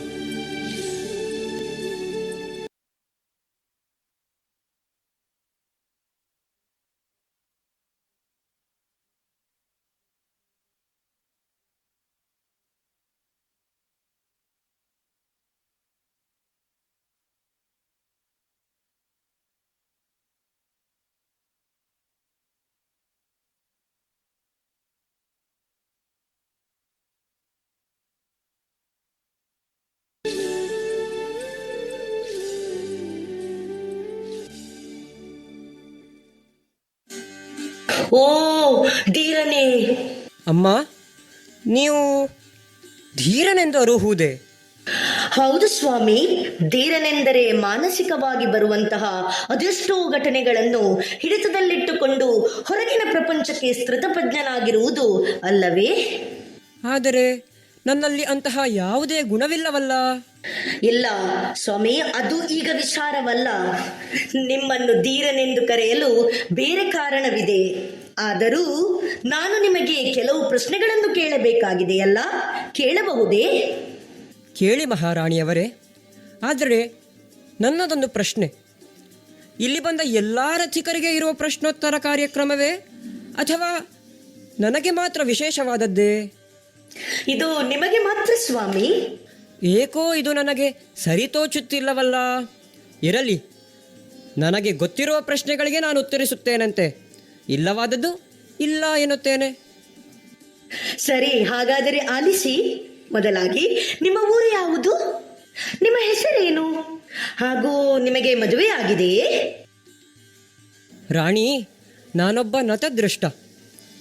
ಮೊದಲು ನನಗೆ ಬೆಂಗಾಲವಿತ್ತು. ಆದರೆ ಈಗ ಕಂಗಾಲಾಗಿದ್ದೇನೆ. ನನಗೆ ಸರಿಯಾದ ನಾಮಧೇಯ ಅನ್ನುವುದಿಲ್ಲ. ಜನರು ಅಲ್ಲಲ್ಲಿ ಬಾಹುಕ ಎಂದು ಕರೆಯುತ್ತಾರೆ. ಬಾಹುಕನೇ? ಹಾ, ನಿಮಗೆ ಮದುವೆ ಅನ್ನುವುದು ಆಗಿದೆಯಾ? ಆಗುವ ಕಾಲಕ್ಕೆ ಆಗಿದೆಯಮ್ಮ. ಆದರೆ ಸಂತೋಷಕ್ಕಾಗುವಾಗ ಎಲ್ಲ ಇದ್ದರು, ಈಗ ಯಾರೂ ಇಲ್ಲ. ಹೌದೇ? ನನ್ನದು ಹೀಗೆ ಕತೆ. ಆದರೆ ನನ್ನವರೇ ನನ್ನನ್ನು ಬಿಟ್ಟು ಹೋದದ್ದು. ಮಹಾರಾಣಿಯವರೇ, ನೀವು ಹೀಗೆ ಮಧ್ಯೆ ಮಧ್ಯೆಯಲ್ಲಿ ಹೇಳುತ್ತಿರುವುದು ನನಗೇಕೋ ಸರಿತೋಚುತ್ತಿಲ್ಲವಲ್ಲ. ನಳ ಮಹಾರಾಜ? ಏನದು ಮಹಾರಾಣಿಯವರೇ? ಏನಿಲ್ಲ ಸ್ವಾಮಿ, ಈಗ ನಾನೊಂದು ಕಾರ್ಯವನ್ನು ಹೇಳುತ್ತೇನೆ. ಹೇಳಿ, ಸಾಧ್ಯವಾದರೆ ಮಾಡುತ್ತೇನೆ. ನಾಳೆ ನಡೆಯುವ ಸ್ವಯಂವರದಲ್ಲಿ ನಾನು ನಿಮ್ಮನ್ನು ವರಿಸಿದರೆ ಹೇಗೆ ಸ್ವಾಮಿ? ಏನು ಹೇಳುತ್ತಿರುವಿರಿ ಮಹಾರಾಣಿಯವರೇ? ನೀವು ಇಂತಹ ಮಾತನ್ನು ಆಡುವುದು ಶೋಭೆಯಲ್ಲ, ಇದು ಸರಿಯಲ್ಲ. ಇಲ್ಲ ಸ್ವಾಮಿ, ನನ್ನ ಪತಿ ನಳನೆ ನೀವೆಂದು ನನಗೇಕೂ ಮನೋಗತವನ್ನು ಚುಚ್ಚುತ್ತಿದೆ. ನನ್ನವರ ಇರುವಿಕೆಗೆ ನನಗೆ ಅರಿವಾಗುವುದಿಲ್ಲವೇ ಸ್ವಾಮಿ? ಎಲ್ಲ ವಿಧವಾಗಿಯೂ ನೀವು ಆ ನಳನನ್ನೇ ಹೋಲುತ್ತಿರುವಿರಿ. ನಾನು ನೀವಿದ್ದ ಅಯೋಧ್ಯೆಗೆ ಆಹ್ವಾನ ತಡವಾಗಿ ನೀಡಿದ್ದು ಏಕೆಂದರೆ ಒಂದು ದಿನದಲ್ಲಿ 100-200 ಯೋಜನೆಗಳನ್ನು ರಥದಲ್ಲಿ ಕ್ರಮಿಸುವ ಸಾಮರ್ಥ್ಯವಿದ್ದರೆ ಅದು ಭೂಲೋಕದಲ್ಲಿ ನನ್ನ ಪತಿ ನಳನಿಗೆ ಮಾತ್ರ ಎಂದು ನನಗೆ ಅರಿವಾಗಿದೆ ಸ್ವಾಮಿ. ಅಷ್ಟೇ ಅಲ್ಲ, ನೀವು ಬಂದಂತಹ ಸಂದರ್ಭದಲ್ಲಿ ನಮ್ಮ ಲಾಯದಲ್ಲಿದ್ದ ಆಶ್ರಗಳು ನಮ್ಮ ಒಡೆಯುವ ಬಂದ ಎಂಬಂತಹ ಮುಖಮುದ್ರೆಗಳನ್ನಿಟ್ಟುಕೊಂಡು ಹರ್ಷಚಿತ್ತವಾಗಿರುವುದನ್ನು ನಾನು ಗಮನಿಸಿದ್ದೇನೆ. ಅಂತಹ ಮೂಕ ಪ್ರಾಣಿಗಳಿಗೆ ತಮ್ಮ ಒಡೆಯನ ಇರುವಿಕೆ ಅರಿವಾಗಿದೆ ಎಂದಾದರೆ ನನಗೆ ಗೊತ್ತಾಗುವುದಿಲ್ಲವೇ ಸ್ವಾಮಿ? ಅದಲ್ಲದೆ ನಾವು ಯಾವುದೇ ರಾಜರಿಗೂ ನೀರು ಆಹಾರದ ವ್ಯವಸ್ಥೆಯನ್ನು ಮಾಡಿರಲಿಲ್ಲ. ಆದರೆ ತಾವು ತಮ್ಮ ದೃಷ್ಟಿ ಮಾತ್ರದಿಂದ ನೀರನ್ನು, ಬೆಂಕಿಯನ್ನು ಸೃಷ್ಟಿಸಿದ್ದೀರಿ ಎಂಬುದನ್ನು ನಾನು ನನ್ನ ದಾಸಿಯರಿಂದ ತಿಳಿದೆ ಸ್ವಾಮಿ. ಅದು ಕೇವಲ ನಳ ಮಹಾರಾಜನಿಗೆ ಬಿಟ್ಟರೆ ಯಾರಿಂದಲೂ ಸಾಧ್ಯವಿಲ್ಲ. ಈ ಎಲ್ಲ ರೀತಿಯಲ್ಲೂ ನನ್ನವರನ್ನೇ ಹೋಲುತ್ತಿರುವ ನೀವು ರೂಪದಲ್ಲಿ ಮಾತ್ರ ಏಕೆ ಹೀಗಾಗಿರುವಿರಿ ಎಂದು ತೋಚುತ್ತಿಲ್ಲ ಸ್ವಾಮಿ. ನೀವೇ ನನ್ನ ನಳ. ಒಂದು ಬಾರಿ ಮನಸ್ಸು ಮಾಡಿ ನನ್ನನ್ನು ಸ್ವೀಕರಿಸಿ ಸ್ವಾಮಿ, ಸ್ವೀಕರಿಸಿ ಸ್ವಾಮಿ. ಸ್ವಾಮಿ, ನೀವು ನಿಜವಾಗಿಯೂ ನಳನಲ್ಲವೇ? ಇಲ್ಲ. ಹೌದೇ? ಹಾಗಾದರೆ ಸರಿ. ಅಂದು ನೀವು ತುಂಬಿದ ಸಭೆಯಲ್ಲಿ ನಾನು ನಿಮ್ಮನ್ನು ವರಿಸಿದಾಗ ದೇವತೆಗಳಿದ್ದರು ನನ್ನನ್ನು ನೀನು ವರಿಸಿದೆಯಲ್ಲ ದಮಯಂತಿ, ನಾನು ನಿನ್ನನ್ನು ಜನ್ಮ ಜನ್ಮಾಂತರಗಳಲ್ಲಿ ಪ್ರೀತಿಸುತ್ತೇನೆ ಎಂದು ಹೇಳಿದ್ದೀರಲ್ಲ, ಆ ಪ್ರೀತಿಯ ಮೇಲಾಣಿಯಾಗಿ ಹೇಳಿ, ನೀವು ನಳನಲ್ಲವೇ? ಹೌದು ದಮಯಂತಿ, ಅಂತಹ ಮಾತನ್ನಾಡಬೇಡ. ನಾನೇ ನಿನ್ನ ನಳ. ಆದರೆ ದಮಯಂತಿ, ಏನಿದು?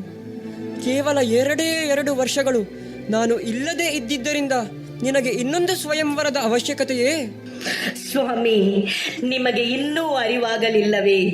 ಇದೆಲ್ಲ ತಮ್ಮನ್ನು ಹುಡುಕುವ ನೆಪದಲ್ಲಿ ಆಡಿದಂತಹ ನಾಟಕ ಸ್ವಾಮಿ. ನಿಮಗೆ ಮಾತ್ರ ತಡವಾಗಿ ಆಮಂತ್ರಣ ನೀಡಿದ್ದು, ನಿಮಗೆ ನೀರು ಬೆಂಕಿಗಳನ್ನು ನೀಡದೇ ಇರುವುದು ಇವೆಲ್ಲ ತಮ್ಮ ಪರಿಚರಣೆಗಾಗಿ ಸ್ವಾಮಿ. ಅದರ ಹೊರತು ಬೇರಾವುದೇ ಇಚ್ಛೆ ನನ್ನದಲ್ಲ. ಕ್ಷಮೆ ಇರಲಿ ಸ್ವಾಮಿ. ಆದರೆ ತಮ್ಮ ಈ ರೂಪ ಹೇಗೆ ಸ್ವಾಮಿ?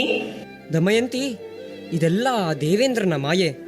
ಇದೋ ನೋಡು ನೋಡು, ನನ್ನ ರೂಪವನ್ನು ನಾನು ಮರಳಿ ಪಡೆಯುತ್ತಿದ್ದೇನೆ. ಕಾಲಿಗೆರಗಿದ್ದೇನೆ ಸ್ವಾಮಿ. ದಮಯಂತಿ, ಕಳೆದು ಹೋದ ವಿಷ ಗಳಿಗೆಯನ್ನೆಲ್ಲ ಮರೆತು ಬಿಡು. ಎಳ್ಳಿನಷ್ಟು ತಪ್ಪು ಮಾಡಿದಂತಹ ನನಗೆ ಶನಿಯ ಪ್ರಭಾವದಿಂದಾಗಿ ಹೀಗೆಲ್ಲ ಕಷ್ಟಗಳು ಒದಗಿ ಬಂದಿತು. ಆದ್ದರಿಂದ ಮನುಷ್ಯನೋರ್ವನು ಜಗದಲ್ಲಿ ಯಾವುದೇ ಕೆಲಸವನ್ನು ಮಾಡುವಾಗ ಆತ ಪಾಪ ಪುಣ್ಯಗಳನ್ನು ಜಾಗರೂಕನಾಗಿ ನೋಡಿಕೊಳ್ಳಬೇಕೆಂಬುದು ಸತ್ಯಾಂಶವಾಗಿದೆ. ನಮಗೆ ಬಂದ ಕಷ್ಟಗಳನ್ನು ಇದು ದೈವಚಿತ್ತ ಎಂದು ತಿಳಿದು ಸಂಸ್ಕಾರಕ್ಕೆ ಒಳಪಡಿಸಿಕೊಂಡರೆ ಅದೇ ಮುಂದೆ ನಳಪಾಕವಾಗುತ್ತದೆ. ಹಾಗಾಗಿ ತಡಮಾಡುವುದು ಸರಿಯಲ್ಲ. ಲೋಕದ ಜನರೆಲ್ಲರೂ ನಮ್ಮ ಬರುವಿಕೆಗಾಗಿ ಕಾಯುತ್ತಿದ್ದಾರೆ. ಆದ್ದರಿಂದ ಮುಂದೆ ನಡೆಯೋಣವಂತೆ. ಭದ್ರಂ ಶುಭಂ ಮಂಗಳಂ.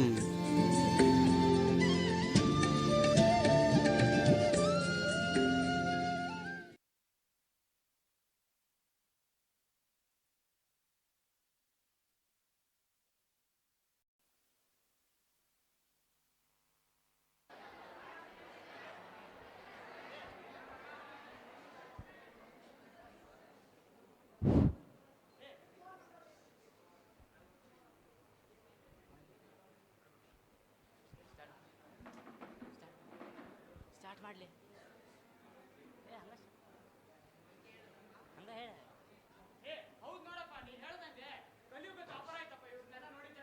ಹೌದು ನೋಡ, ಈಗ ನಂಗೆ ಏನು ಆಗ್ಬೇಕಂದ್ರೆ, ಈಗ ಬಿಸ್ಲಾಗ ನಿಂತಾಗ ಎಳ್ನೀರು ಕುಡ್ದಂಗೆ ಅನಿಸ್ಬೇಕು ನಂಗೆ. ಏನು ಮಾಡ್ತಿ ಎಲ್ಲ ನೀನೇ ಮಾಡು. ಹಾಂ ಹಾಂ ಹಾಂ, ಹೌದಾ? ಹಾಂ ಹಾಂ, ಕರ್ಸು ನಡಿ.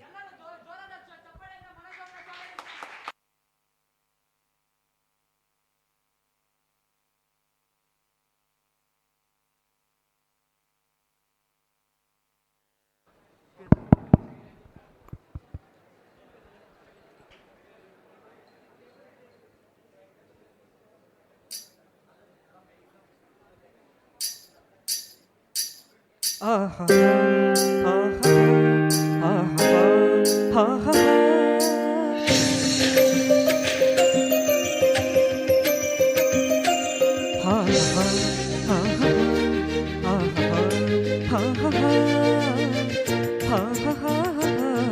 ಆಹಾ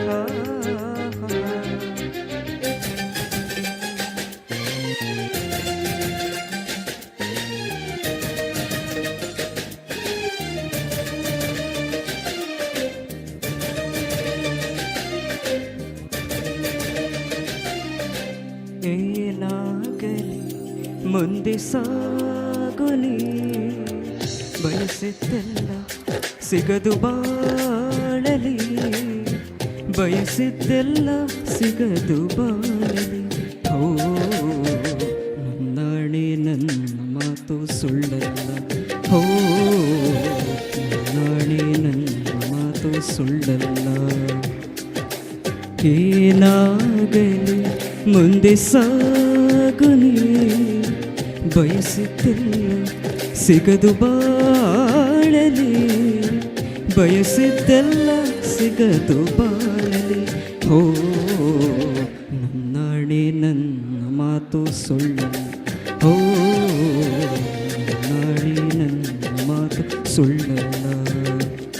ಆಹಾ ಆಹಾ ಆಹಾ ಆಹಾ ಆಹಾ ಆಹಾ ಆಹಾ.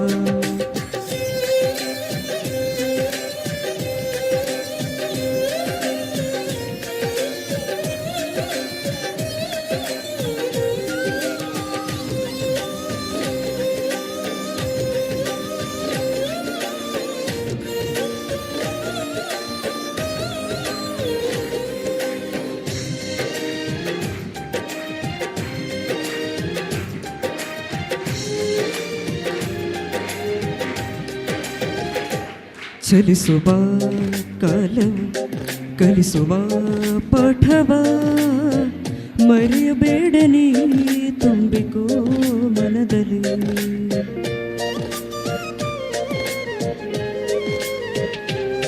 ಚಲಿಸುವ ಕಾಲವು ಕಲಿಸುವ ಪಾಠವ ಮರೆಯಬೇಡ ನೀ ತುಂಬಿಕೋ ಮನದಲ್ಲಿ. ಎಂದಿಗೂ ನಾಳೆಗೂ ಮುಂದಿನ ಬಾಳಲಿ ಗೆಲ್ಲುವಂಥ ಸ್ಫೂರ್ತಿ ದಾರಿದೀಪ ನಿನಗೆ ಅನುಭವ. ಎಂದಿಗೂ ನಾಳೆಗೂ ಮುಂದಿನ ಬಾಳಲಿ ಗೆಲ್ಲುವಂಥ ಸ್ಫೂರ್ತಿ ದಾರಿದೀಪ ನಿನಗೆ ಅನುಭವ, ನಿನಗೆ ಅನುಭವ. ಏನಾಗಲಿ ಮುಂದೆ ಸಾಗುನಿ, ಬಯಸಿದ್ದೆಲ್ಲ ಸಿಗದು ಬಾಳಲಿ. ಏನಾಗಲಿ ಮುಂದೆ ಸಾಗುನಿ, ಬಯಸಿದ್ದೆಲ್ಲ ಸಿಗದು ಬಾಳಲಿ, ಬಯಸಿದ್ದೆಲ್ಲ ಸಿಗದು ಬಾಳಲಿ. ಓ ನಾಳೆ ನನ್ನ ಮಾತು ಸುಳ್ಳ, ಓ ನಾಳೆ ನನ್ನ ಮಾತು ಸುಳ್ಳಲ್ಲ.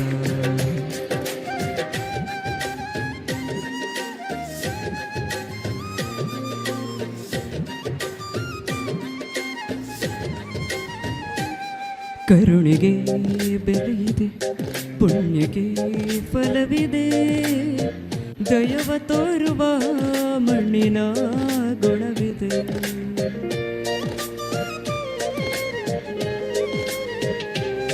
ಸಾವಿನ ಸುಳಿ ಸಿಲುಕಿದ ಜೀವಕ್ಕೆ ಜೀವ ನೀಡುವ ಹೃದಯವೇ ದೈವವು ಹರಿಸಿದ ಕೈಗಳು ನಮ್ಮನ್ನು ಬೆಳೆಸುತ್ತಾ ವಿಧಿಹ ಬರಹವಾಗಿ ಮೌನದಲ್ಲಿ ನಮ್ಮನ್ನು ಕಾಯುತ್ತಾ ಪ್ರತಿಫಲ ಬಯಸದೆ ತೋರಿದ ಕರುಣೆಯು ಮೊದಲ ಮನುಜನೆಂಬ ಸಾರ್ಥಕತೆಯ ನೆಮ್ಮದಿ ತರುವುದು, ನೆಮ್ಮದಿ ತರುವುದು. ಏನಾಗಲಿ ಮುಂದೆ ಸಾಗುನಿ, ಪ್ರೀತಿಗಾಗಿ ಬದುಕು ಬಾಳಲಿ, ಪ್ರೀತಿಗಾಗಿ ಬದುಕು ಬಾಳಲಿ. ಹೋ ನಾಣೆ ಪ್ರೀತಿಯಂದು ಸುಳ್ಳಲ್ಲ, ಹೋ ನಾಣೆ ಪ್ರೀತಿಯಂದು ಸುಳ್ಳಲ್ಲ. ಆಹಾ ಆಹಾ ಆಹಾ ಆಹಾ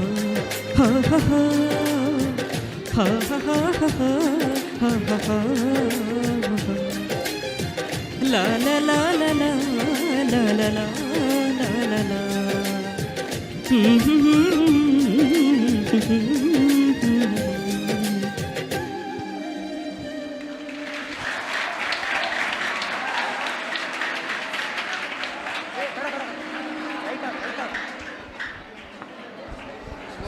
Wow, wow, wow.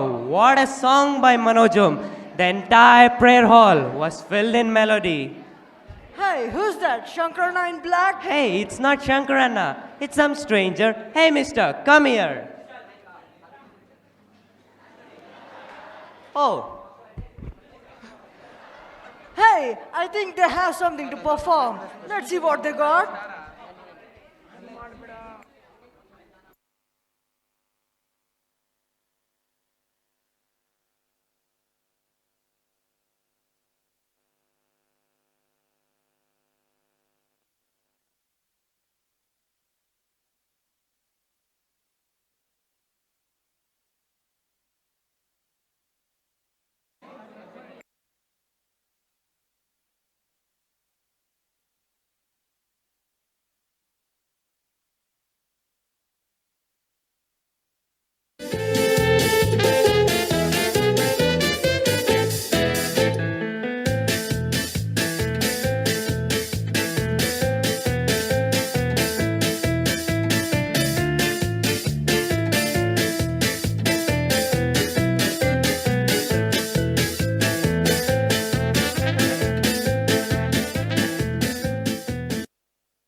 Yo, everybody in the house, see the boys again.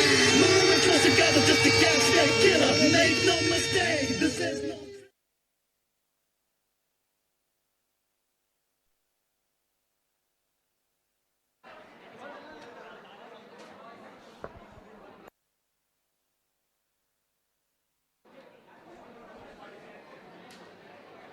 What a mute performance from those black guys. It was superb. Enough of this. Let me show you my land, my language, my culture. ಏ what culture ಬಗ್ಗೆ ಮಾತಾಡುತ್ತೆ, ನಮ್ಮ culture ಬಗ್ಗೆ ಹೇಳೋಂಗೆ. ಇವನೇನೋ culture ಬಗ್ಗೆ ಮಾತಾಡೋದು. ನಾನು ಹೇಳ್ತೀನಿ ಕೇಳೋ, ನಿಮ್ದು ಒಂದೊಂದು ದೇಶ, ನಮ್ದು ಒಂದೊಂದು ರಾಜ್ಯನೂ ಒಂದೊಂದು ದೇಶಕ್ಕೆ ಸಮಾನ. ಹೌದು, ನೀವು ಟ್ಯಾಲೆಂಟ್ ಬಗ್ಗೆ ಮಾತಾಡಕ್ ಬರ್ತೀರಿ. ನೀವು ಒಂದು ರಾಷ್ಟ್ರನಾಗ ಸಿಗೋ ಟ್ಯಾಲೆಂಟ್ ನಾವು ಒಂದೊಂದು ಜಿಲ್ಲೆನಾಗೂ ಸಿಗ್ತೇವೆ. ಹೋಗೋ. ಹೌದು ನೋಡು, ಇವರಿಗೆಲ್ಲ ಸಿಗೋದು, ಇವರಿಗೆ ಬೆಳಕು ಸಿಗೋದು ಸೂರ್ಯ, ವಾಯು ಸಿಗೋದು ಪ್ರಕೃತಿ, ಕಾಲಿಡಕ್ಕೆ ನೆಲ ಇರೋದು ಭೂಮಿ. ಇವೆಲ್ಲ ಇವ್ರಿಗೆ ಇರೋದೆ ನಾವು ಪ್ರಾರ್ಥಿಸೋದ್ರಿಂದ ಕಣೋ. ಅದಕ್ಕೆ ಕಂಡ್ರು ನಾ ಹೇಳೋದು, ಜಗತ್ತು ಉಳಿಬೇಕಂತೆ ಮೊದಲು ಭಾರತ ಉಳಿಬೇಕು. ಹೌದು, ಭಾರತ ಮಾತೆ ನಮ್ಮ ತಾಯಿ ಅನ್ಕೊಂಡು ಬಂದಿರೋ ಸಂಸ್ಕೃತಿ ಕಣೋ ನಮ್ದು. ಹೌದಾ ಇಲ್ಲ? ಹೌದು. Hey, enough of these words. Let me show you my boys. Ashish, call the boys, man.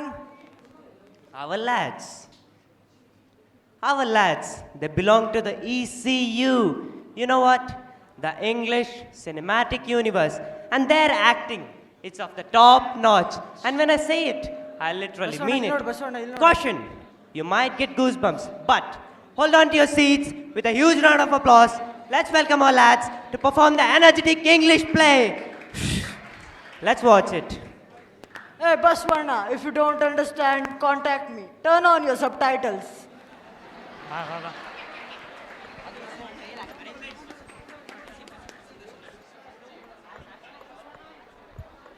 Karmanye vadikaraste mafaleshu kadachana.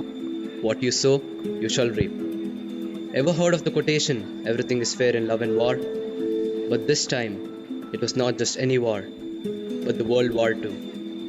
It was 22nd of April 1904 in New York City. He was a wealthy textile importer named Julius Oppenheimer.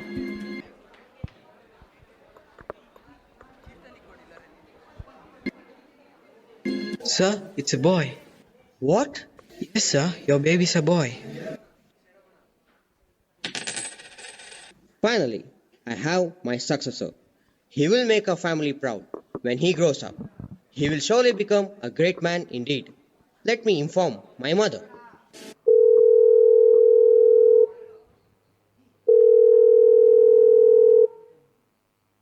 Mother, it's a baby boy. I'm so happy. Yes. I know, mother. I will be a good father. Thank you. One day, my son will be so intelligent, such that the whole world will crave for his knowledge. He will keep us proud. The baby, which you all just saw, was none other than the great Robert Oppenheimer, who is also known as the father of nuclear chain reaction explosives. A few years had passed, and on one fine day, when Robert was jotting something down in his room, Julius enters. What are you doing, my son? Nothing, father. I was just killing the time. Let me see. What is this? Sitaprajna Shaka Basha Samadit Sateshava Sitadhin Kim Prabhasheka Kimasit Harjetaki. Son, what is this? This is really surprising. It's a verse from Bhagavad Gita. It means the description of being who has steady wisdom and who is merged in a superconscious state. How does one of steady wisdom speak? Excellent, my son. My son has rare abilities. He will succeed in his life. He will make our name famous to the whole world. Everyone will see him as a respected and a good life. My life's mission is accomplished. Now, I don't have any fear. My son will succeed me and keep up mine and my ancestors' pride. Robert Oppenheimer had a great interest towards poetry and the sacred Bhagavad Gita, and with this, he graduated an ethical culture school in 1921. Soon, he traveled to Germany and starts going to college in the spring of 1922.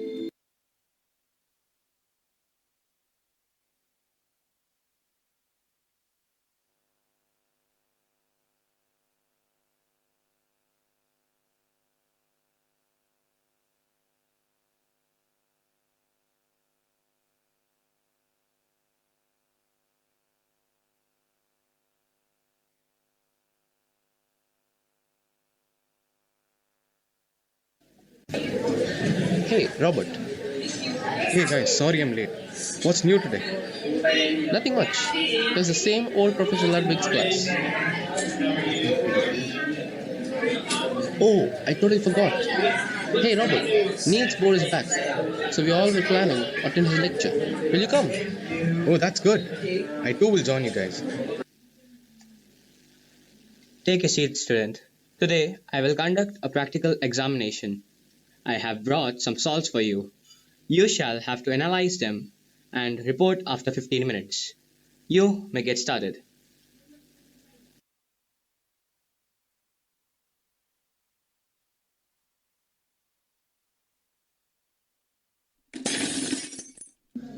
Surprise. Look who we have here. Mr. Oppenheimer has broken his apparatus, and now, as penalty, he has to pay a fine of $5 and clean up his mess before leaving. Here you go, sir. My dear boy, I do not have the change. I don't mind, sir. Keep the change. How dare you? Robert, this incompetent behavior of yours cannot be tolerated. Just do as I told you and leave.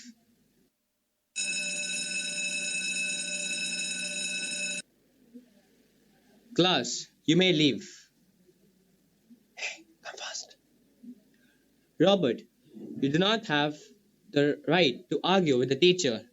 Now, do your work. No, sir. I'll have to attend Neil Bohr's lecture, and it's very important at the moment. I will pay double the penalty if you want, and I'll be off. Now I'm already late. Can I leave? Hey, where are you going off to? Wait. In the time of 1920s, Niels Bohr had a great demand in Germany. Since Robert had great curiosity in atoms, nuclei, and radiation, he developed interest towards Bohr's research and lectures.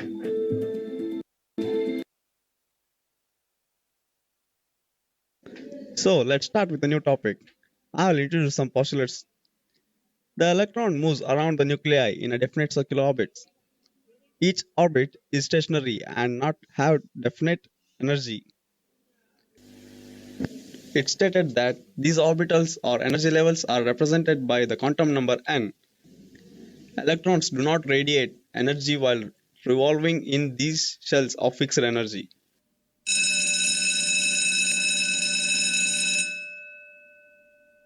So, I end my session now. You may all leave now. Hey, Robert, what happened? Come, let's go. You guys go. I'll join later. Any doubts, young man? Robert had great interest towards Bohr's theories and principles, due to which his crave for mineralogy grew stronger and stronger. Oppenheimer introduces himself to Niels Bohr and shares his ideas on uranium enrichment to him. Robert, right? Yes, sir. Robert Oppenheimer. So, Robert, your ideas looks really good. I'm pretty impressed by your ideas. But there's need some alteration in it. And you may meet my friend Lawrence, who is currently working on the same agenda as yours. I'm sure he may be of some help to you. Thanks a lot, sir. Thanks. On considering the suggestions of Niels Bohr, Robert gains an acquaintance with Lawrence and begins his research. And after years of hard work, patience, and sacrifice, one fine day in 1939, Oppenheimer had a breakthrough.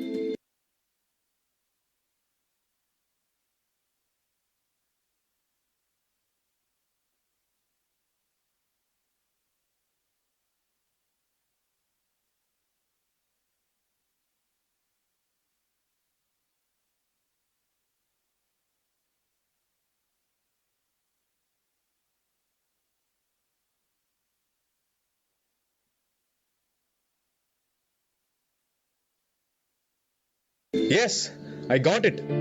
Finally, it's done. After all these years of hard work, patience, and dedication, the result is shown. What happened, brother? What's the good news? I have theoretically proven that the uranium isotopes can be separated by nuclear fission. Now I only have to do it experimentally. That's really great, brother. I'm really proud of you. But what is the use of it? Through this uranium enrichment, there are chances to create very strong nuclear weapons which will be able to ensure our nation's safety. You have actually did, Oppenheimer. I thought this was never-ending goal. It wouldn't have been possible without you, Lawrence. Your knowledge in atomic physics has helped me a lot, and you have given a great contribution to this success. Let me inform this to Mr. Bohr. Listening to Robert's success, Bohr congratulates Robert and Lawrence for their work together. At this time, the US general, who somehow knew about Robert's knowledge, comes to his residency to meet him.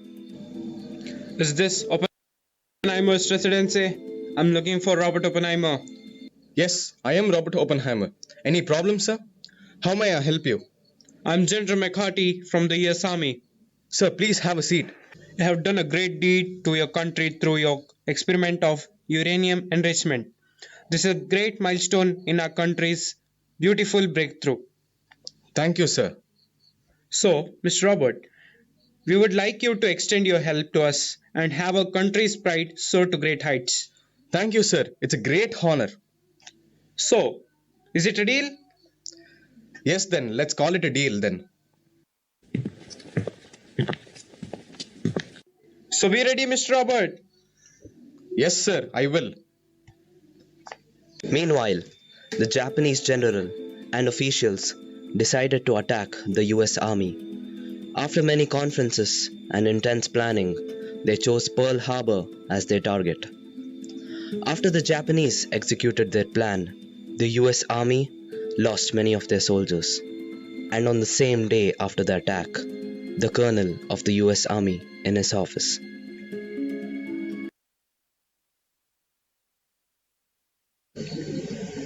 What? This is impossible. Pearl Harbor was one of our major airbases. We should show them our face. Plan an attack on them so that they won't even dream to touch us again. So, there is something on my mind, sir. Go ahead. There's a scientist in Manhattan. He has worked on nuclear fission and he's proved the method for uranium enrichment. And he's Dr. Oppenheimer. That's good. But can he be trusted? Yes, sir. He's the trustworthy. Set up a meeting with President and other officials and call Oppenheimer and get him ready for the meeting.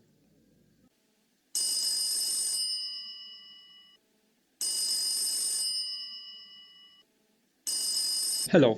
Is this Oppenheimer's residence? Yes, sir. Hello, Mr. Oppenheimer. This is General McCarty. As I said, are you ready for the meeting? But I have a condition, sir. I need a team of my own. So, he needs a team of his own. Yes, that can be done. Meet at the President's office tomorrow before noon with your team. Okay, sir. You may live.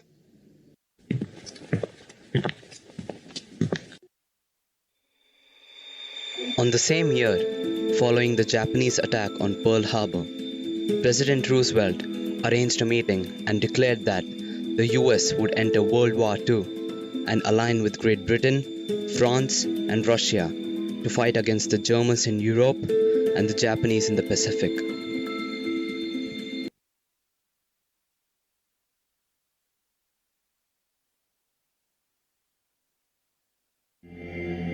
Where is the president? So, he's on his way.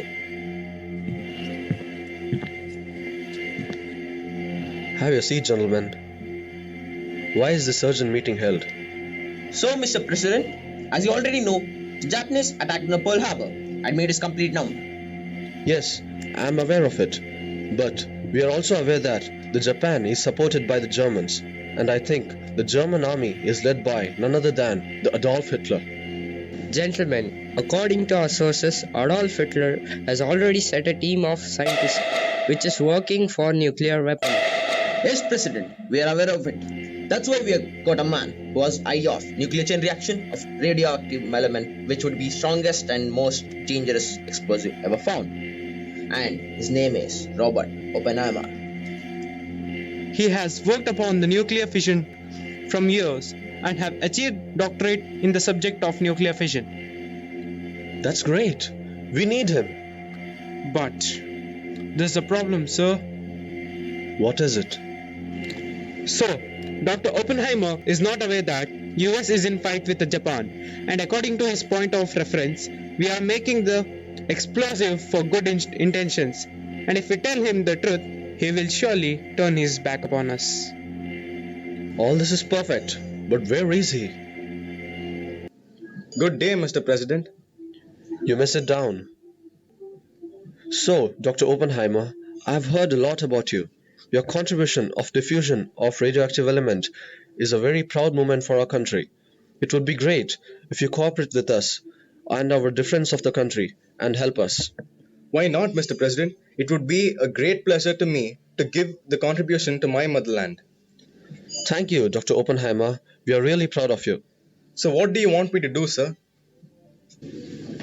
Yes, your contribution towards the radioactive element and our scientists of defense need to know about it. So, now we need you to prepare an explosive so that our army get to know the strength of explosive and be aware of it. And do not worry about your reward. Half of your reward will be given in advance. What do you think, Dr. Oppenheimer? So, what's your plan? I will prepare the explosives with all my knowledge of nuclear chain reactions. The explosives will surely help our defense system. I assure you that my work will not disappoint my motherland. Me and my team will support you by all means. Thank you, Dr. Oppenheimer. Start the work with your team as soon as possible. I will be waiting for the good news. Yes, sir. I surely will.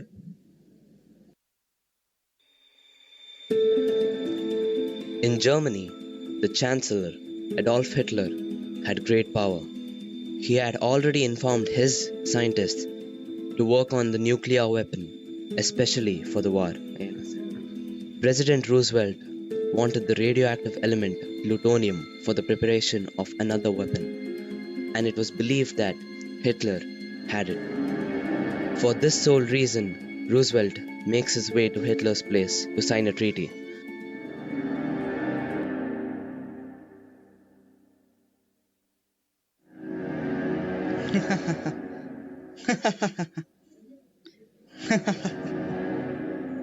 So, the Chancellor have arrived.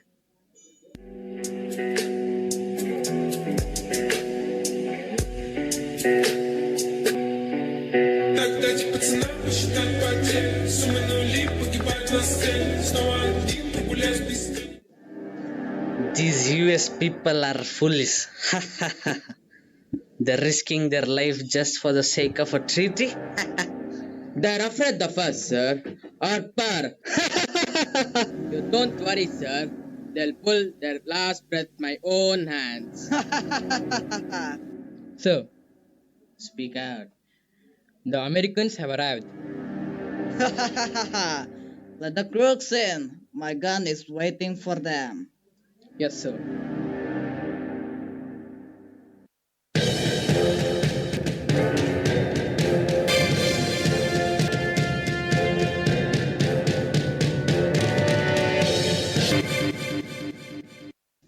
Sit down. Well, the President of United States of America.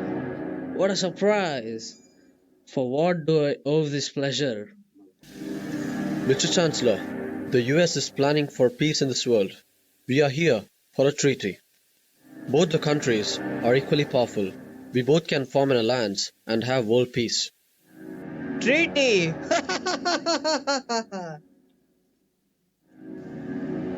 Yes, Chancellor, it's the treaty for the world peace. Why treaty? Don't you have the courage to fight wizards? I said to you, they're afraid of us. It's not about the strength, mister. It's about the world peace. I'll be honest. Are you really afraid of us? Mind your language, mister. We'll show our power in the war. Are you ready to face it? Listen, Mr. Hitler. Listen, Mr. Hitler. We are not here for a war. We are not here for a war. We are here for treaty. We are here for Titi. This is too much enraging. This is not your motherland. You are in our territory. It's true that we are more powerful than you. We want to have a war. Let me see, you or we. If it's the matter of strength, we are ready to face you. And it's sure that we are definitely gonna win.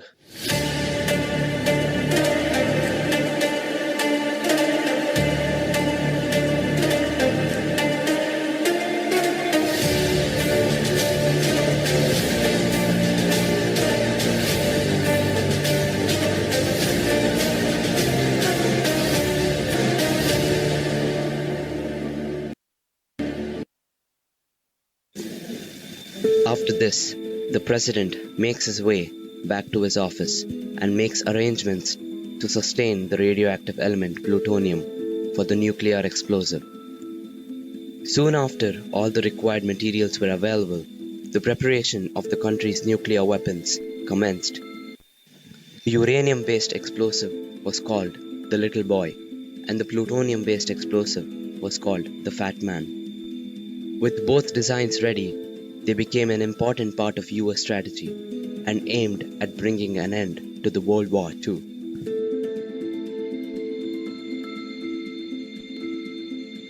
A prototype explosive, prepared along with its superiors, was planned to be tested. On July 16, 1945, in a remote desert location near New Mexico, the first atomic explosive was successfully detonated, creating an enormous mushroom cloud 40,000 feet high and ushering the beginning of an atomic age. This spectral array excited the president.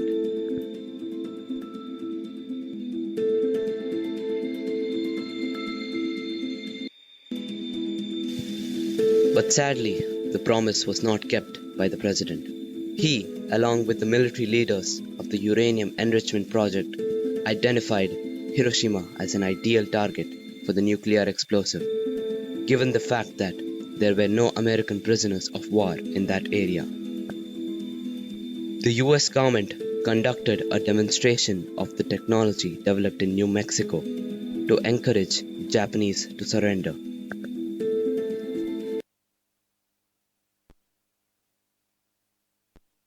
But with no surrender agreement in place, the first uranium-based explosive was dropped on Hiroshima, Japan on August 6, 1945. 3 days later, with still no surrender declared, the second plutonium-based explosive was dropped on Nagasaki. The two explosives together claimed the lives of 100,000 people. Sir, we had never expected this attack. That how on such a huge scale? Even we did not expect this. I did not expect that the US would lower the standards to such a low level. All of them created havoc without following any ethics of war. We don't have the resources to step up and fight back right now. But for their unethical attack on us, they will have to pay back in some or other way. This catastrophic news made worldwide headlines, and soon it reached Robert, and this news completely devastated him. Why? Why did it turn out to be like this? They said they wanted to improve their defense and the country's pride.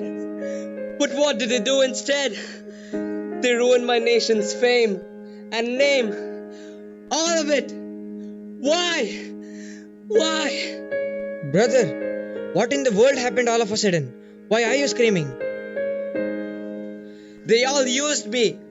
Used me for the terrible crime.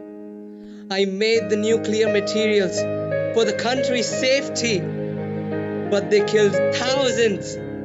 Thousands! What? Killed? Who, brother? Who got killed? Who are they?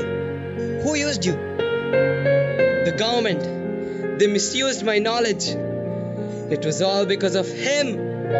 Yes! It was all because of him! Who is he? Franklin Roosevelt. Distressed Oppenheimer makes his way to President Roosevelt's domain. So, Mr. Oppenheimer has come to meet you. Pathetic! What does he want? Why is he here now? Let the fool in. So, I suggest you not to meet him. Why is that so? So, Oppenheimer is very angry. If he's let in, he may even harm you. You think that fool will kill me? I'm the president of the country. No one dares to touch me. Thomas, you think he will harm me? I have an entire army with me. Make sure you keep the suggestions to yourself, or else you're fired. I'm sorry, sir. So then, Mr. Robert Julius Oppenheimer, nice to meet you again. Why did he do this? This is absurd. Is there any peace in this tragedy? This is not my decision. It's the country's choice. And as a president, I abide by all the decisions made for the betterment of the country. What country are you talking about? This is not the country I dreamt of. You, for your personal vengeance, made the name of my country more worse. Listen, Roosevelt, what you did is wrong. And for your personal vengeance, you just ruined my country's name? How dare you speak of my name, Mr. Oppenheimer? Upon how dare you speak about the country's first citizen? Do you know the country's consequences, mister? I don't care, Roosevelt. Because of your toxic and poisonous intention, you made the biggest mistake of your life. And you are really going to regret this. My biggest mistake? Mr. Oppenheimer, you're crossing your limits and you'll pay for this. Who would pay for whose mistake, Roosevelt? On that concept, you should have been dead long before. Well, Mr. Oppenheimer, let's make a deal. And here's it. You will take all the burden of this tragedy on your name, and in return, I will leave you alive from my office.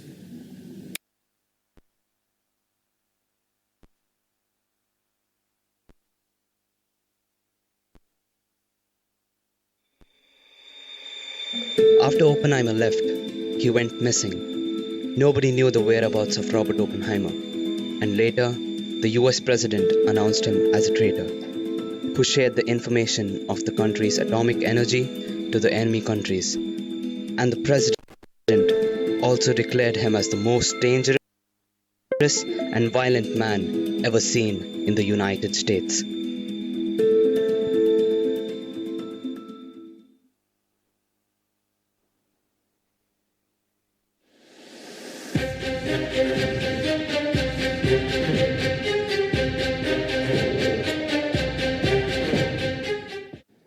But first what science is still learning from the survivors of the Hiroshima and Nagasaki bombings. Leading edge of science and a warning. Some images might be disturbing to some viewers. The scientists who designed the first atomic weapons did not spend much time researching the long-term health consequences of their devastating creation. The Manhattan Project focused so much on physics and really didn't know very much about the biological effects and health effects in particular. The joint Japanese and U.S. study has been following the survivors of the atomic bombings of Hiroshima and Nagasaki for nearly 70 years. There isn't anything comparable to this kind of study. The work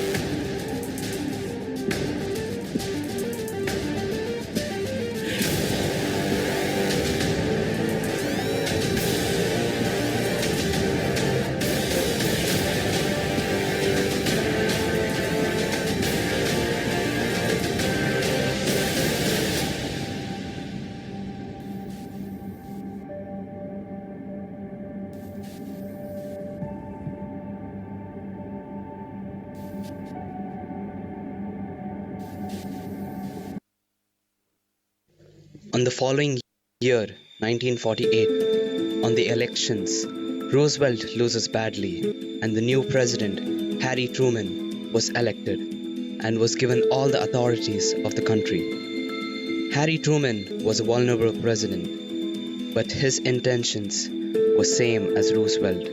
He also wanted to misuse the atomic energy, and with all ceremonies plans to have a meeting with the creator of the hydrogen explosives. So, Mr. Edward Taylor, are you ready to prepare what I asked for?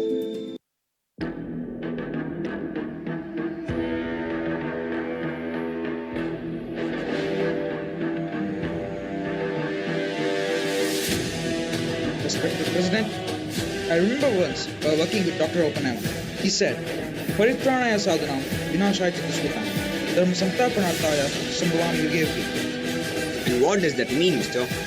Sir, when unrighteousness rules the world, righteousness will overwhelm it every time with courage. And how does it match with us? What are you trying to convey, mister? Sir, knowledge is power. It depends on how you use it. Knowledge is like gem. We should use it for good. If misused, it may lead to an end of human race. I don't mind it, mister. I just want my country to be superior than other fellow countries. I think our president did not understand the true meaning of knowledge. Oppenheimer's life was dedicated for the betterment of our country. But what followed now? The man who had to be the father of atomic energy has now become a traitor to his motherland. Why are you talking about the traitor? He should have been killed by the government. But for the God's grace, he went missing. Watch your tongue before you speak, respected President.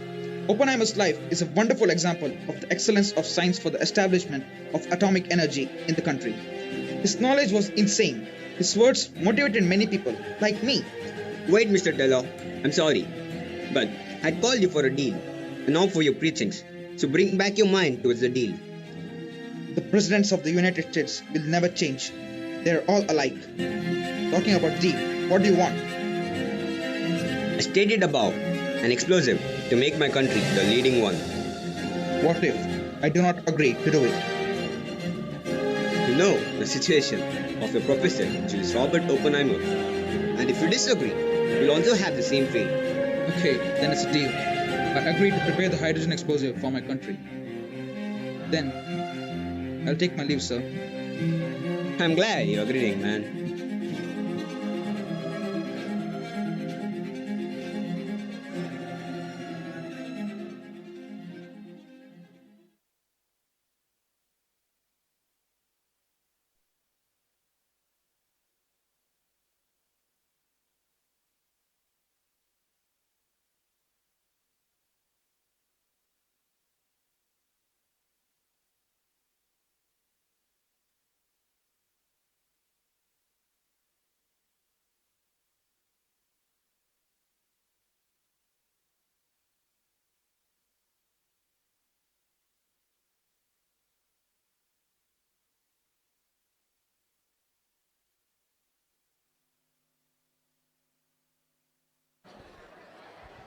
What a performance from the act.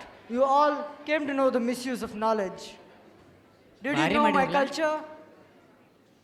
ಭಾರಿ ಮಾಡಿದ್ರಲ್ಲ ಅವ್ರ ಹೌದಪ್ಪ, ನನಗಂತೂ ತುಂಬಾ ಇಷ್ಟ ಆಯ್ತು. ಅದೆಲ್ಲ okay. ಅದ್ರೊಳಗೆ ಅದು ಒಂದು ಯಾವುದೋ ಒಂದು ಗೌರ್ಮೆಂಟ್ ಬರೋದು ಗೊತ್ತು. ಅದು US ಗೌರ್ಮೆಂಟ್. ಅದ ಒಂದೇ ಚಲೋ ಆಗಲಿಲ್ಲ ನೋಡಿ ನಂಗೆ. ಹೌದು ನೋಡಪ್ಪ, ಆ ಗೌರ್ಮೆಂಟ್ ತಪ್ಪು ಮಾಡಿದ್ರು, ಹಂಗೆ ಮಾಡಬಾರ್ದಾಗಿತ್ತು. ಅವೆಲ್ಲ ಬಿಟ್ಬಿಡು. ಇವ್ರು ನೋಡಿ ಇಷ್ಟು ತಂಪಗೆಲ್ಲ ಕೇಳ್ತಿದ್ದಾರೆ ನಾವು ಮಾಡೋದನ್ನ, ನಾವೆಲ್ಲ ಇಷ್ಟು ತಂಪಗೆ ಮಾಡ್ತಿದ್ದೀವಿ. ಇವೆಲ್ಲ ಯಾರಿಂದ ಕಾರಣ? ಹೆತ್ತವರ ಅಲ್ಲಿ ಬಿಟ್ಟು, ಸಂಗಾತಿಯ ದೂರ ಬಿಟ್ಟು, ಮಕ್ಕಳನ್ನು ಮರೆತು ಬಿಟ್ಟು ಅದೇ ಸೈನಿಕ, ಕನಸುಗಳ ಮೂಟೆ ಕಟ್ಟಿ ದೇಶ ಕಾಯುವ ಆಸೆ ಪಟ್ಟಿ, ಎಂಟದೆಯ ಬಂಟ ನೀನು ದೇಶ ರಕ್ಷಕ ಯೋದ್ಧ ಕಣು. What is he saying, bro? Soldier.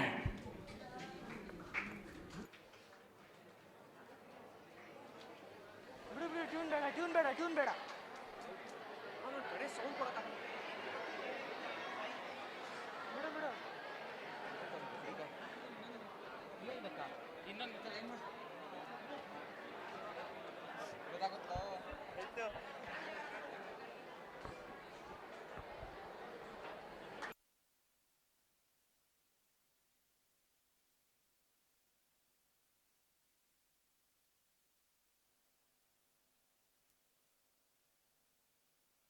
अरे माँ बस करो, कितना खिलाओगी? खा ले बेटा, वैसे भी मेरे हाथ का बना हुआ खाना पूरे साल में एक ही बार तो खाता है। भैया इस बार 2 राखी बनवा लो, पिछले रक्षाबंधन पे भी नहीं थे आप। मेरी प्यारी सी बहन को मेरी उम्र लग जाए। अल्ले अल्ले अल्ले, मेरी प्यारी गुड़िया। हेलो हेलो कैप्टन, आपकी छुट्टी रद्द की गई है। आपको जल्द से जल्द सरहद पे रिपोर्ट करना होगा। यस सर, जय हिंद।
अफसोस नहीं जो तेरे लिए 100 दर्द सहे, महफूज रहे तेरी आन सदा, चाहे जान मेरी ये रहे ना रहे। मेरी ज़मीं महबूब मेरी, मेरी नस नस में तेरा इश्क बहे, फीका ना पड़े कभी रंग तेरा, जिस्मों से निकल के खून कहे।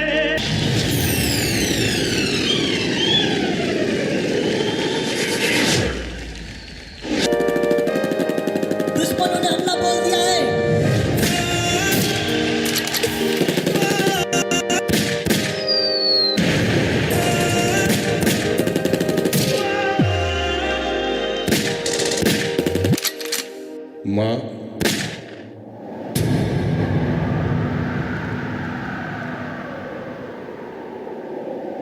ओ माई मेरी क्या फिक्र तुझे, क्यों आँख से दरिया बहता है, तू कहती थी तेरा चांद हूँ मैं और चांद हमेशा रहता है। तेरी मिट्टी में मिल जावा गुल बन के मैं खिल जावा, इतनी सी है दिल की आरज़ू। तेरी नदियों में बह जावा, तेरी फसलों में लहरावा, इतनी सी है दिल की आरज़ू।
What a strength, what a coordination, what a tribute to the soldiers. That's why I respect Indian Jawan.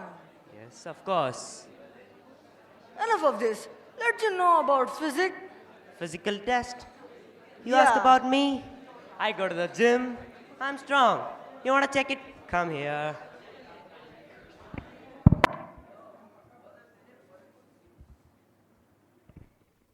Oh man. Some technical issues. Flight journeys, back pain, you know. Leave it. I saw boys practicing behind the screens. Their coordinations can move mountains. Moving mountains? Yeah. Oh man, this is some serious stuff. I'm too excited. I'm going to watch it. Oh good. Let's wait and watch the most awaited program, Myth Tandav.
जटाटवीगलज्जल प्रवाह पावितस्थले कलेवलम्ब्यलम्बितां भुजङ्गतुङ्गमालिकां तवड्डमड्डमड्डमन्निनादवड्डमर्वयं चकार चण्डताण्डवं तनोतु नः शिव शिव शिव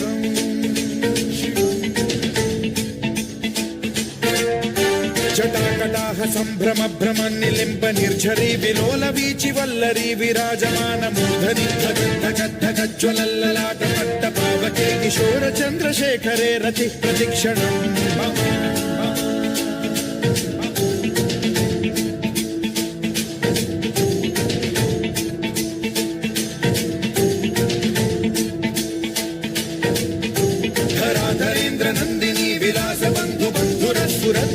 संतति प्रमोदमान मानसे कृपा कटाक्ष धोरणी निरुद्ध दुर्धरापदि क्वचित् दिगम्बरे मनो विनोद मेतु वस्तुनि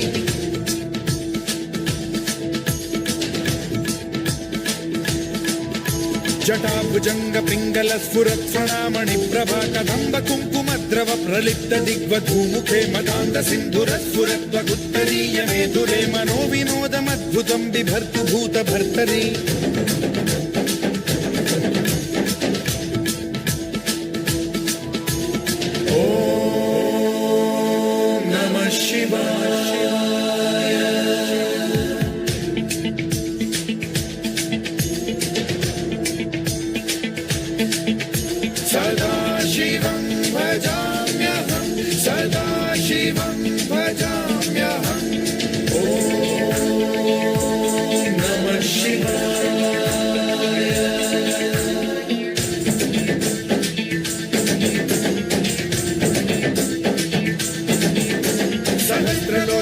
प्रभृत्य शेषलेख शेखर प्रसून धूलि धोरणी विधूसराङ्घ्रि पीठभूभुजङ्ग राजमालया निबद्ध जाट जूटक श्रियै चिराय जायतां चकोर बन्धुशेखरः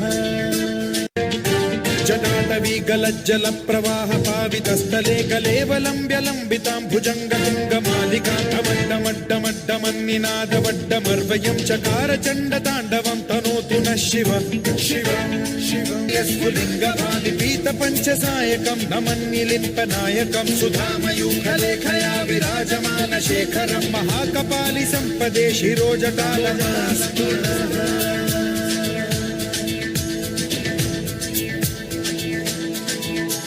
कराल भाल पट्टिका धगद्धगद्धगज्ज्वल धनञ्जयाहुतीकृत प्रचण्ड पञ्चसायके धराधरेन्द्र नन्दिनी कुचाग्र चित्रपत्रक प्रकल्पनैक शिल्पिनी त्रिलोचने रतिर्मम नवीन मेघ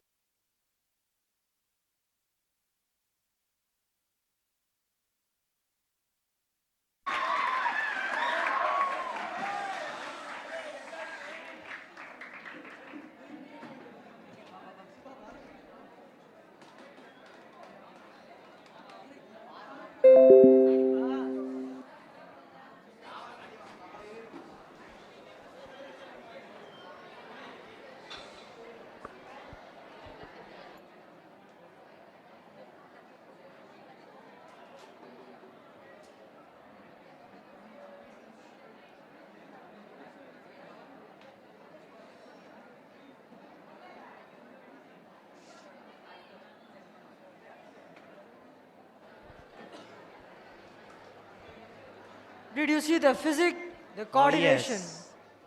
What do you say? Yes, man. I need to go work out. Enough of this. Let's hear some melody of ears, man. Okay. Let's welcome the musicians Varun, Mahesh, Sambram, Saishiv, to perform their musical concert.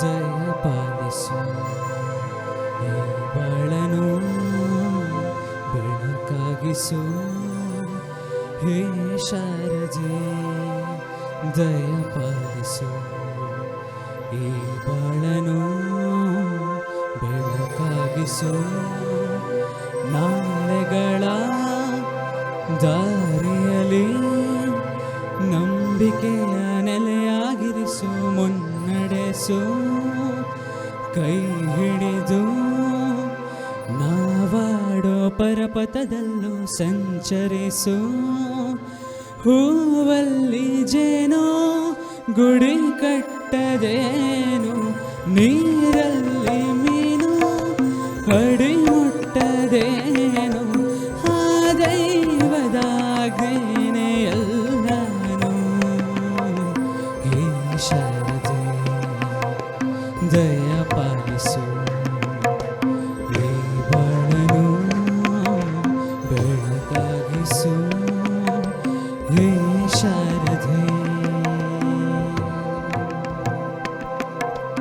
है सुना है पूरी धरती तो जलाता है मेरी भी सुन ले अगर मुझे कर बुलाता है भगवान है कहाँ है तू है खुदा है कहाँ है तू या मैं पूजा करूं या नमाज़ें पढ़ूं अरदासें करूं दिन रात ना कोई मंदिर मिले ना कोई गिरजे मिले तुझे ढूंढे तके मेरे ने तुझे ढूंढे तके मेरे ने तुझे ढूंढे तके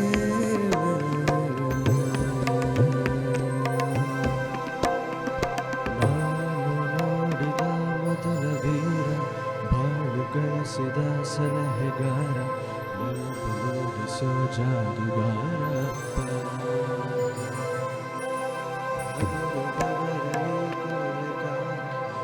ರಾತ್ರಿಗಳಲ್ಲಿ ಚೌಕೆದಾರ ಎಲ್ಲ ಕೊಡಿಸುವ ಸಾಹುಗಾರಪ್ಪ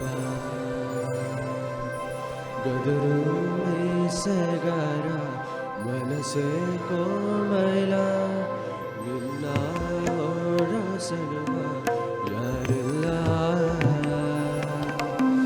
ಅಪ್ಪ ಐ ಲವ್ ಯು ಪಾ ಅಪ್ಪ ಐ ಲವ್ ಯು ಪಾ ಅಪ್ಪ ಐ ಲವ್ ಯು ಪಾ ಅಪ್ಪ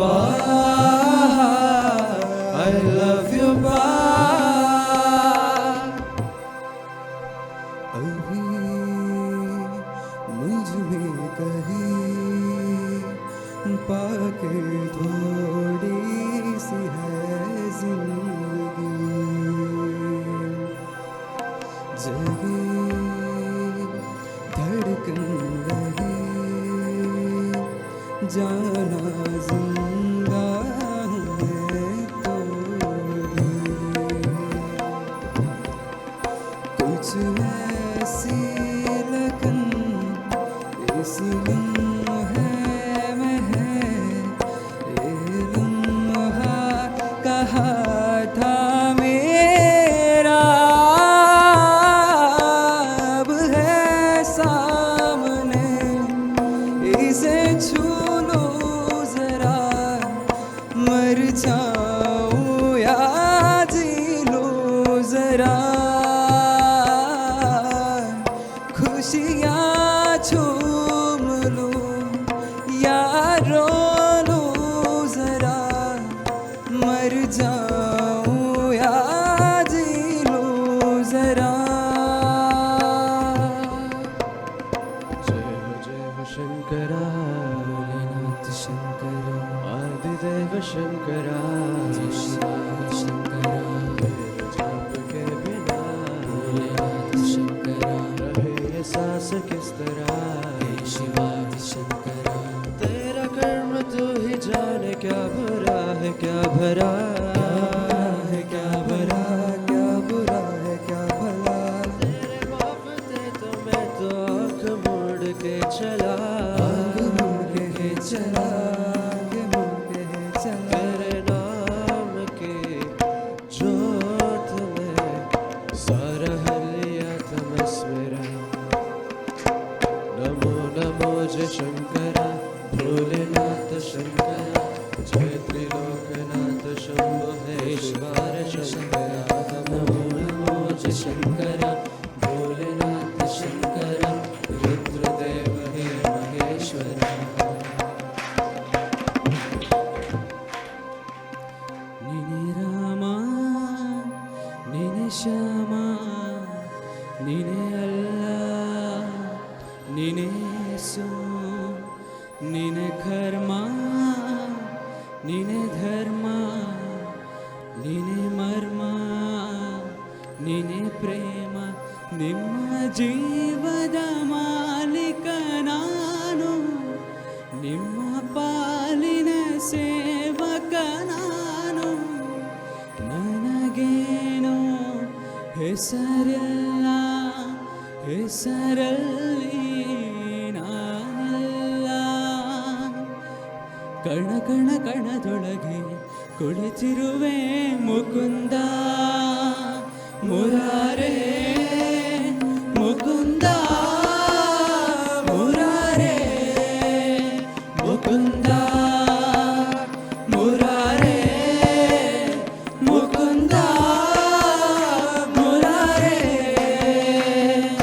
ಗುಡಿಯ ಕಟ್ಟಿದ ಬಡವನೆದೆಯ ಗುಡಿಯಲ್ಲಿರುವೆ ನಾನು ಬೆಳೆಯ ನಡುವೆ ರೈತ ಬಸಿದ ಬೆವರಲಿರುವೆ ನಾನು ಬಿಡು ಮುಖ ಜಗಳ ಇದು ಕೆಲಸವು ಬಹಳ ನಿನ್ನ ಉಳಿಸಲು ಮರುಳ ಇರು ಮಾರ್ಗವು ಸರಳ ನನ್ನ ಸೇರಲು ದಾರಿಯು ನೂರು ಅದಕ್ಕೆ ತಕ್ಕೆ ತಕರಾರು ನನಗೇನೋ ಹೆಸರಿಲ್ಲ ಹೆಸರಲ್ಲಿ ನಾನಿಲ್ಲ ಅಣು ಅಣು ಅಣುಗಳಗೆ ಕುಳಿತಿರುವೆ ಮುಕುಂದ ಮುರಾರೇ ಮುಕುಂದ ಮುರಾರೇ ಮುಕುಂದ ಮುರಾರೇ ಮುಕುಂದ ಮುರಾರೇ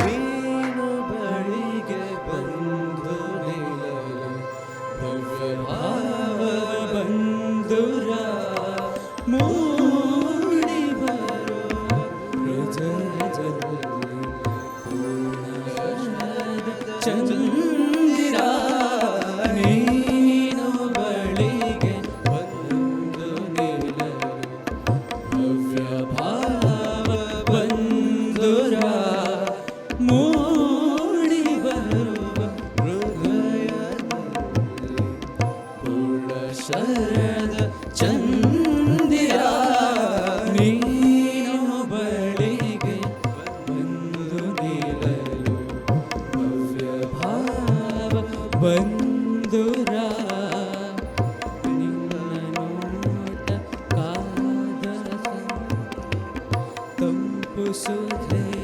ಸಿಂಚನ ನಿನ್ನ ನೋಟ ಕಾದ ಮನಸ್ಸಿಗೆ ತಂಪು ಸುಧೆಯ ಸಿಂಚನ ಮಾತಿನಿಂದ ಬಂದ ಮನಕ್ಕೆ ಸಾ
ಬಂಧುರ ಓಡಿ ಬರುವ ಹೃದಯದಲ್ಲಿ ಪೂರ್ಣ ಶರದ ಚಂದಿರ ನೀನು ಬಳಿಗೆ ಬಂದು ನಿಲ್ಲಲು ನೀನು ಬಳಿಗೆ ಬಂದು ನಿಲ್ಲಲು ನೀನು ಬಳಿಗೆ ಬಂದು ನಿಲ್ಲಲು ಭವ್ಯ ಭಾವ ಬಂಧುರ.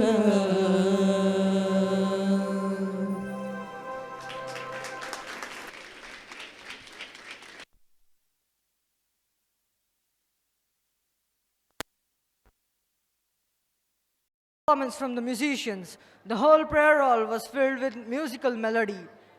Finally, all the events took place in this cultural program have come to an end. Each of them were best of their versions, and we MCs were the toppings.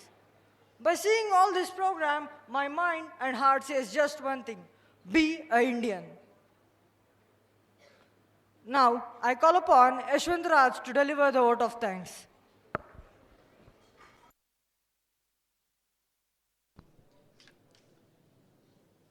ಓಂ ಶ್ರೀ ಸಾಯಿರಾಮ್. ಸಾಯಿ ಮಾತೆಯಲ್ಲಿ ನನ್ನನ್ನು ನಾನು ಅರ್ಪಿಸಿಕೊಳ್ಳುತ್ತಾ ಮಡಿಯಾಳಣ್ಣನವರ, ಈಶ್ವರಣ್ಣನವರ, ಗಂಗಾಧರಣ್ಣನವರ ದಿವ್ಯಾತ್ಮಗಳನ್ನು ಸ್ಮರಿಸುತ್ತಾ ಈಗ ಕಾರ್ಯಕ್ರಮದ ಕೊನೆ ಘಟ್ಟವನ್ನು ತಲುಪಿದ್ದೇವೆ. ಈ ಕಾರ್ಯಕ್ರಮ, ಯಾವುದೇ ಒಂದು ಕಾರ್ಯಕ್ರಮ ಆಗಲಿ, ಅದರ ಯಶಸ್ಸಿಗೆ ಕಾರ್ಯಕ್ರಮದ ಮುಂದೆ ನೋಡೋದಷ್ಟೇ ಅಲ್ಲ, ಅದರ ಹಿಂದೆ ಹಲವಾರು ಕೈಗಳ ಕೆಲಸವಿರುತ್ತದೆ.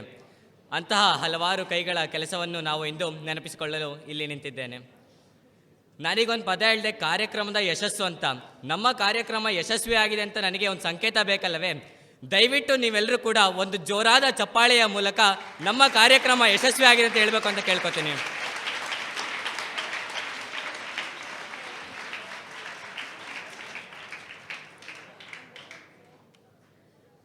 ಮೊಟ್ಟಮೊದಲನೇದಾಗಿ ನಮ್ಮ ಸಂಸ್ಥೆಯ ಮ್ಯಾನೇಜಿಂಗ್ ಟ್ರಸ್ಟಿ ಆಗಿರುವಂತಹ ಕೃಷ್ಣಣ್ಣನವರ ಅನುಪಸ್ಥಿತಿಯಲ್ಲಿ ಅವರು ಕಾರ್ಯಕ್ರಮದ ಶುರುವಿನಿಂದ ಇಲ್ಲಿಯ ತನಕ ಇದ್ದರು. ಈಗಷ್ಟೇ ಅವರು ಹೊರಟಿದ್ದಾರೆ. ಅವರಿಗೂ ಕೂಡ ಎಲ್ಲರ ಪರವಾಗಿ ಧನ್ಯವಾದಗಳನ್ನು ಸೂಚಿಸುತ್ತೇನೆ.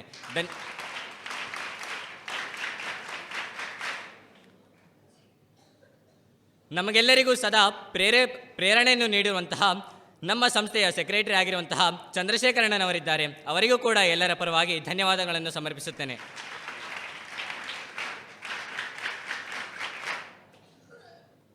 ಮೂರು ವಿಭಾಗಗಳ ರೆಕ್ಟರ್ ಆಗಿರುವಂತಹ ಜನಾರ್ದನ್ ಶೆಟ್ಟಿ ಸರ್ ಇವರು ಇದ್ದಾರೆ. ಅವರಿಗೂ ಕೂಡ ಎಲ್ಲರ ಪರವಾಗಿ ಧನ್ಯವಾದಗಳನ್ನು ಸಮರ್ಪಿಸುತ್ತೇನೆ.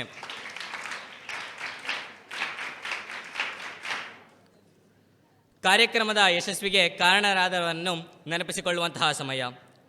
ಮೊದಲನೇದಾಗಿ ಶ್ರೀ ಶ್ರೇಯಸ್ ಸರ್ ಇವರು. ನೀವೆಲ್ಲರೂ ಕನ್ನಡದ ನಾಟಕವನ್ನು ರಂಜನೆಯಿಂದ ನೋಡಿದ್ದೀರಿ ಅಂತ ಭಾವಿಸುತ್ತಾ, ಶ್ರೇಯಸ್ ಸರ್ ಇವರು ಮ್ಯೂಸಿಕ್ ಮತ್ತು ಸ್ಟೇಜ್ ಡೈರೆಕ್ಟರ್ ಆಗಿ ಪಾತ್ರ ನಿರ್ವಹಿಸಿದ್ದಾರೆ. ಅವರಿಗೂ ಕೂಡ ಧನ್ಯವಾದವನ್ನು ಹೇಳುತ್ತೇನೆ. ಧನ್ಯವಾದಗಳು ಸರ್.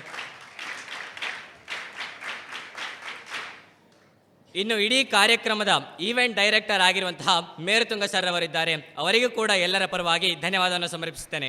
ಧನ್ಯವಾದ ಸರ್.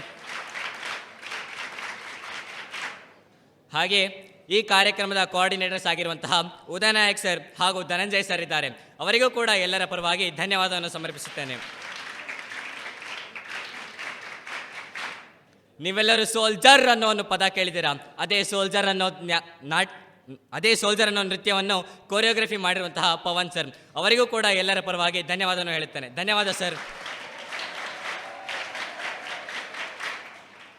ಇಡೀ ಕಾರ್ಯಕ್ರಮದಲ್ಲಿ ಬಣ್ಣ ಬಣ್ಣದ ಲೈಟ್ಗಳು ಹಾಗೂ ಅತ್ಯುತ್ತಮವಾದ ಸೌಂಡ್ ಆಪರೇಟಿಂಗ್ ಮಾಡಿದಂತಹ ಗಣೇಶ್ ಅಣ್ಣನವರಿದ್ದಾರೆ. ಅವರು ಕೇವಲ ಮೈಕ್ ಮತ್ತು ಲೈಟ್ ಅಷ್ಟೇ ಅಲ್ಲ, ನಾವು ಯಾವುದೇ ಕೆಲಸ ಮಾಡಿದರೂ ಸಹ ಅದರಲ್ಲಿ ನಮ್ಮನ್ನು ಪ್ರೇರೇಪಣೆಯನ್ನು ನೀಡುತ್ತಾರೆ. ಅವರಿಗೆ ಎಲ್ಲರ ಪರವಾಗಿ ಧನ್ಯವಾದವನ್ನು ನೀಡುತ್ತೇನೆ.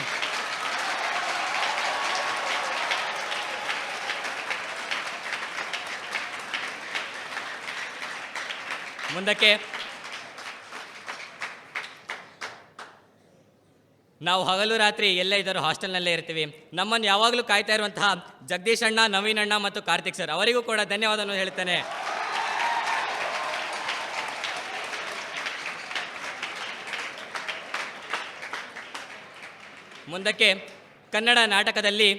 ದಮಯಂತಿಯ ವಾಯ್ಸನ್ನು ನೀಡಿದಂತಹ ಶೈಲಜಾ ಮ್ಯಾಮ್ ಇದ್ದಾರೆ. ಅವರು ತಮ್ಮ ಕುಟುಂಬ ಸಮೇತವಾಗಿ ಇಲ್ಲಿ ಬಂದಿದ್ದಾರೆ. ಅವರಿಗೂ ಕೂಡ ಎಲ್ಲರ ಪರವಾಗಿ ಧನ್ಯವಾದವನ್ನು ಹೇಳುತ್ತೇನೆ. ಧನ್ಯವಾದ ಮ್ಯಾಮ್.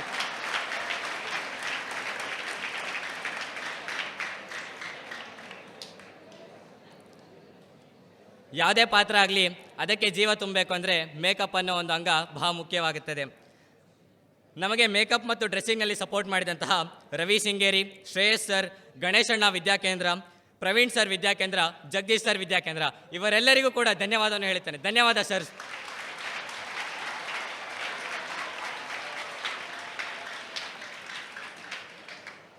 ಮುಂದಕ್ಕೆ ವಿದ್ಯಾಕೇಂದ್ರದ ಪ್ರಾಂಶುಪಾಲರಾದ ಶಿವಕುಮಾರಣ್ಣನವರು ಹಾಗೆ ವಿದ್ಯಾಕೇಂದ್ರದ ವಾರ್ಡನ್ ಆಗಿರುವಂತಹ ಅಶೋಕಣ್ಣನವರು. ಅಶೋಕಣ್ಣನವರಿಗೆ ಇನ್ವಿಟೇಷನ್ ಕೊಡೋಕೆ ಹೋದಾಗ ಅವರನ್ನು ಮಾತು ಹೇಳಿದರು, ಏನಂದರೆ ನಾನು ಒಬ್ಬನೇ ಬರಲ್ಲ, ನನ್ನ ಜೊತೆ ವಿದ್ಯಾರ್ಥಿಗಳನ್ನು ಕರ್ಕೊಂಬರ್ತೀನಿ ಅಂತ. ಅವರವರ ಮಾತಿನ ಪ್ರಕಾರವಾಗಿ ವಿದ್ಯಾರ್ಥಿಗಳನ್ನೆಲ್ಲ ಕರೆದುಕೊಂಡು ಬಂದಿದ್ದಾರೆ. ಅವರಿಗೂ ಕೂಡ ಎಲ್ಲರ ಪರವಾಗಿ ಧನ್ಯವಾದವನ್ನು ಹೇಳುತ್ತೇನೆ. ಧನ್ಯವಾದ ಸರ್.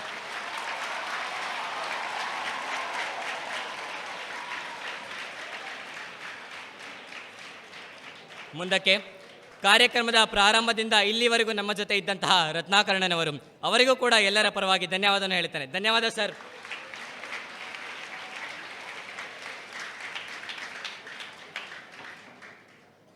ನೀವೆಲ್ಲರೂ ಒಂದು ಸಂಕೇತ ತೋರಿಸಿದ್ರಿ, ಏನಂದರೆ ಕಾರ್ಯಕ್ರಮ ಯಶಸ್ವಿ ಆಯ್ತಂತ. ಆ ಯಶಸ್ವಿ ಕಾರ್ಯಕ್ರಮವನ್ನು ನೀಡಲು ನಮ್ಮಲ್ಲಿರುವಂತಹ ತಪ್ಪುಗಳನ್ನು ತಿದ್ದಿದಂತಹ ಯಾದವಣ್ಣ ಮತ್ತು VK. Sharma sir, Venkatakrishna Sharma sir ಅವರು ನಮ್ಮ ಶಾಲೆಯ, ನಮ್ಮ ಕಾಲೇಜಿನ ಪ್ರಾಂಶುಪಾಲರು ಹಾಗೂ ನಿಲಯ ಪಾಲಕರು. ಅವರಿಬ್ಬರಿಗೂ ಕೂಡ ನಮಸ್ಕಾರಗಳನ್ನು ಹೇಳುತ್ತಾ ಧನ್ಯವಾದವನ್ನು ತಿಳಿಸುತ್ತೇನೆ. ಧನ್ಯವಾದ ಸರ್.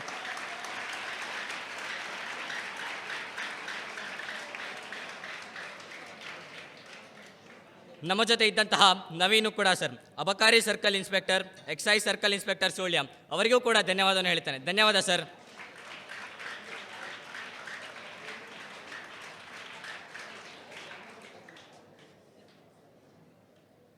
ಎಲ್ಲರದ್ದು ಹೆಸರು ಹೇಳಾಯಿತು, ಇನ್ನೊಬ್ಬರದ್ದು ಹೆಸರು ಬಾಕಿ ಇದೆ. ಯಾರ್ದಂದರೆ ನಮ್ಮ PUC ಲೆಕ್ಚರ್ಗಳು. ಅವರು ಸದಾಕಾಲ ನಮ್ಮನ್ನು ಪ್ರೇರೇಪಣೆ ನೀಡುತ್ತಾ ನಮಗೆ ಸದಾ ಮಾರ್ಗದರ್ಶನ ನೀಡುತ್ತಾರೆ. ಅವರೆಲ್ಲರಿಗೂ ಕೂಡ ಧನ್ಯವಾದವನ್ನು ಹೇಳ್ತೇನೆ. ಧನ್ಯವಾದ ಸರ್.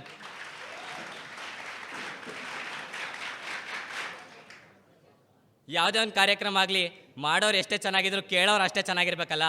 ನಿಮ್ಮಂಥ ಆಡಿಯನ್ಸ್ ನಮಗೆ ಸಿಕ್ಕಿದ್ದೆ ನಮ್ಮ ಪುಣ್ಯ ಅಂತ ಹೇಳ್ಬೋದು. ಯಾವುದೇ ಒಂದು ಹಾಡಾಗಲಿ, ಯಾವುದೇ ಒಂದು ಡ್ಯಾನ್ಸ್ ಆಗಲಿ, ಅದ್ರ ಜೊತೆ ನಿಮ್ಮ ವಾಯ್ಸನ್ನು ಸೇರಿಸ್ಕೊಂಡು ನಮ್ಮ ಜೊತೆ ಬೆರಿತಿದ್ರಲ್ಲ, ಅದರಿಂದ ನಾನು ನಿಮಗೆ ಶಿರವಾಗಿ ನಮಸ್ಕಾರವನ್ನು ಮಾಡ್ತಾ ನಿಮಗೆಲ್ಲರಿಗೂ ಧನ್ಯವಾದವನ್ನು ಹೇಳ್ತೇನೆ. ಧನ್ಯವಾದಗಳು.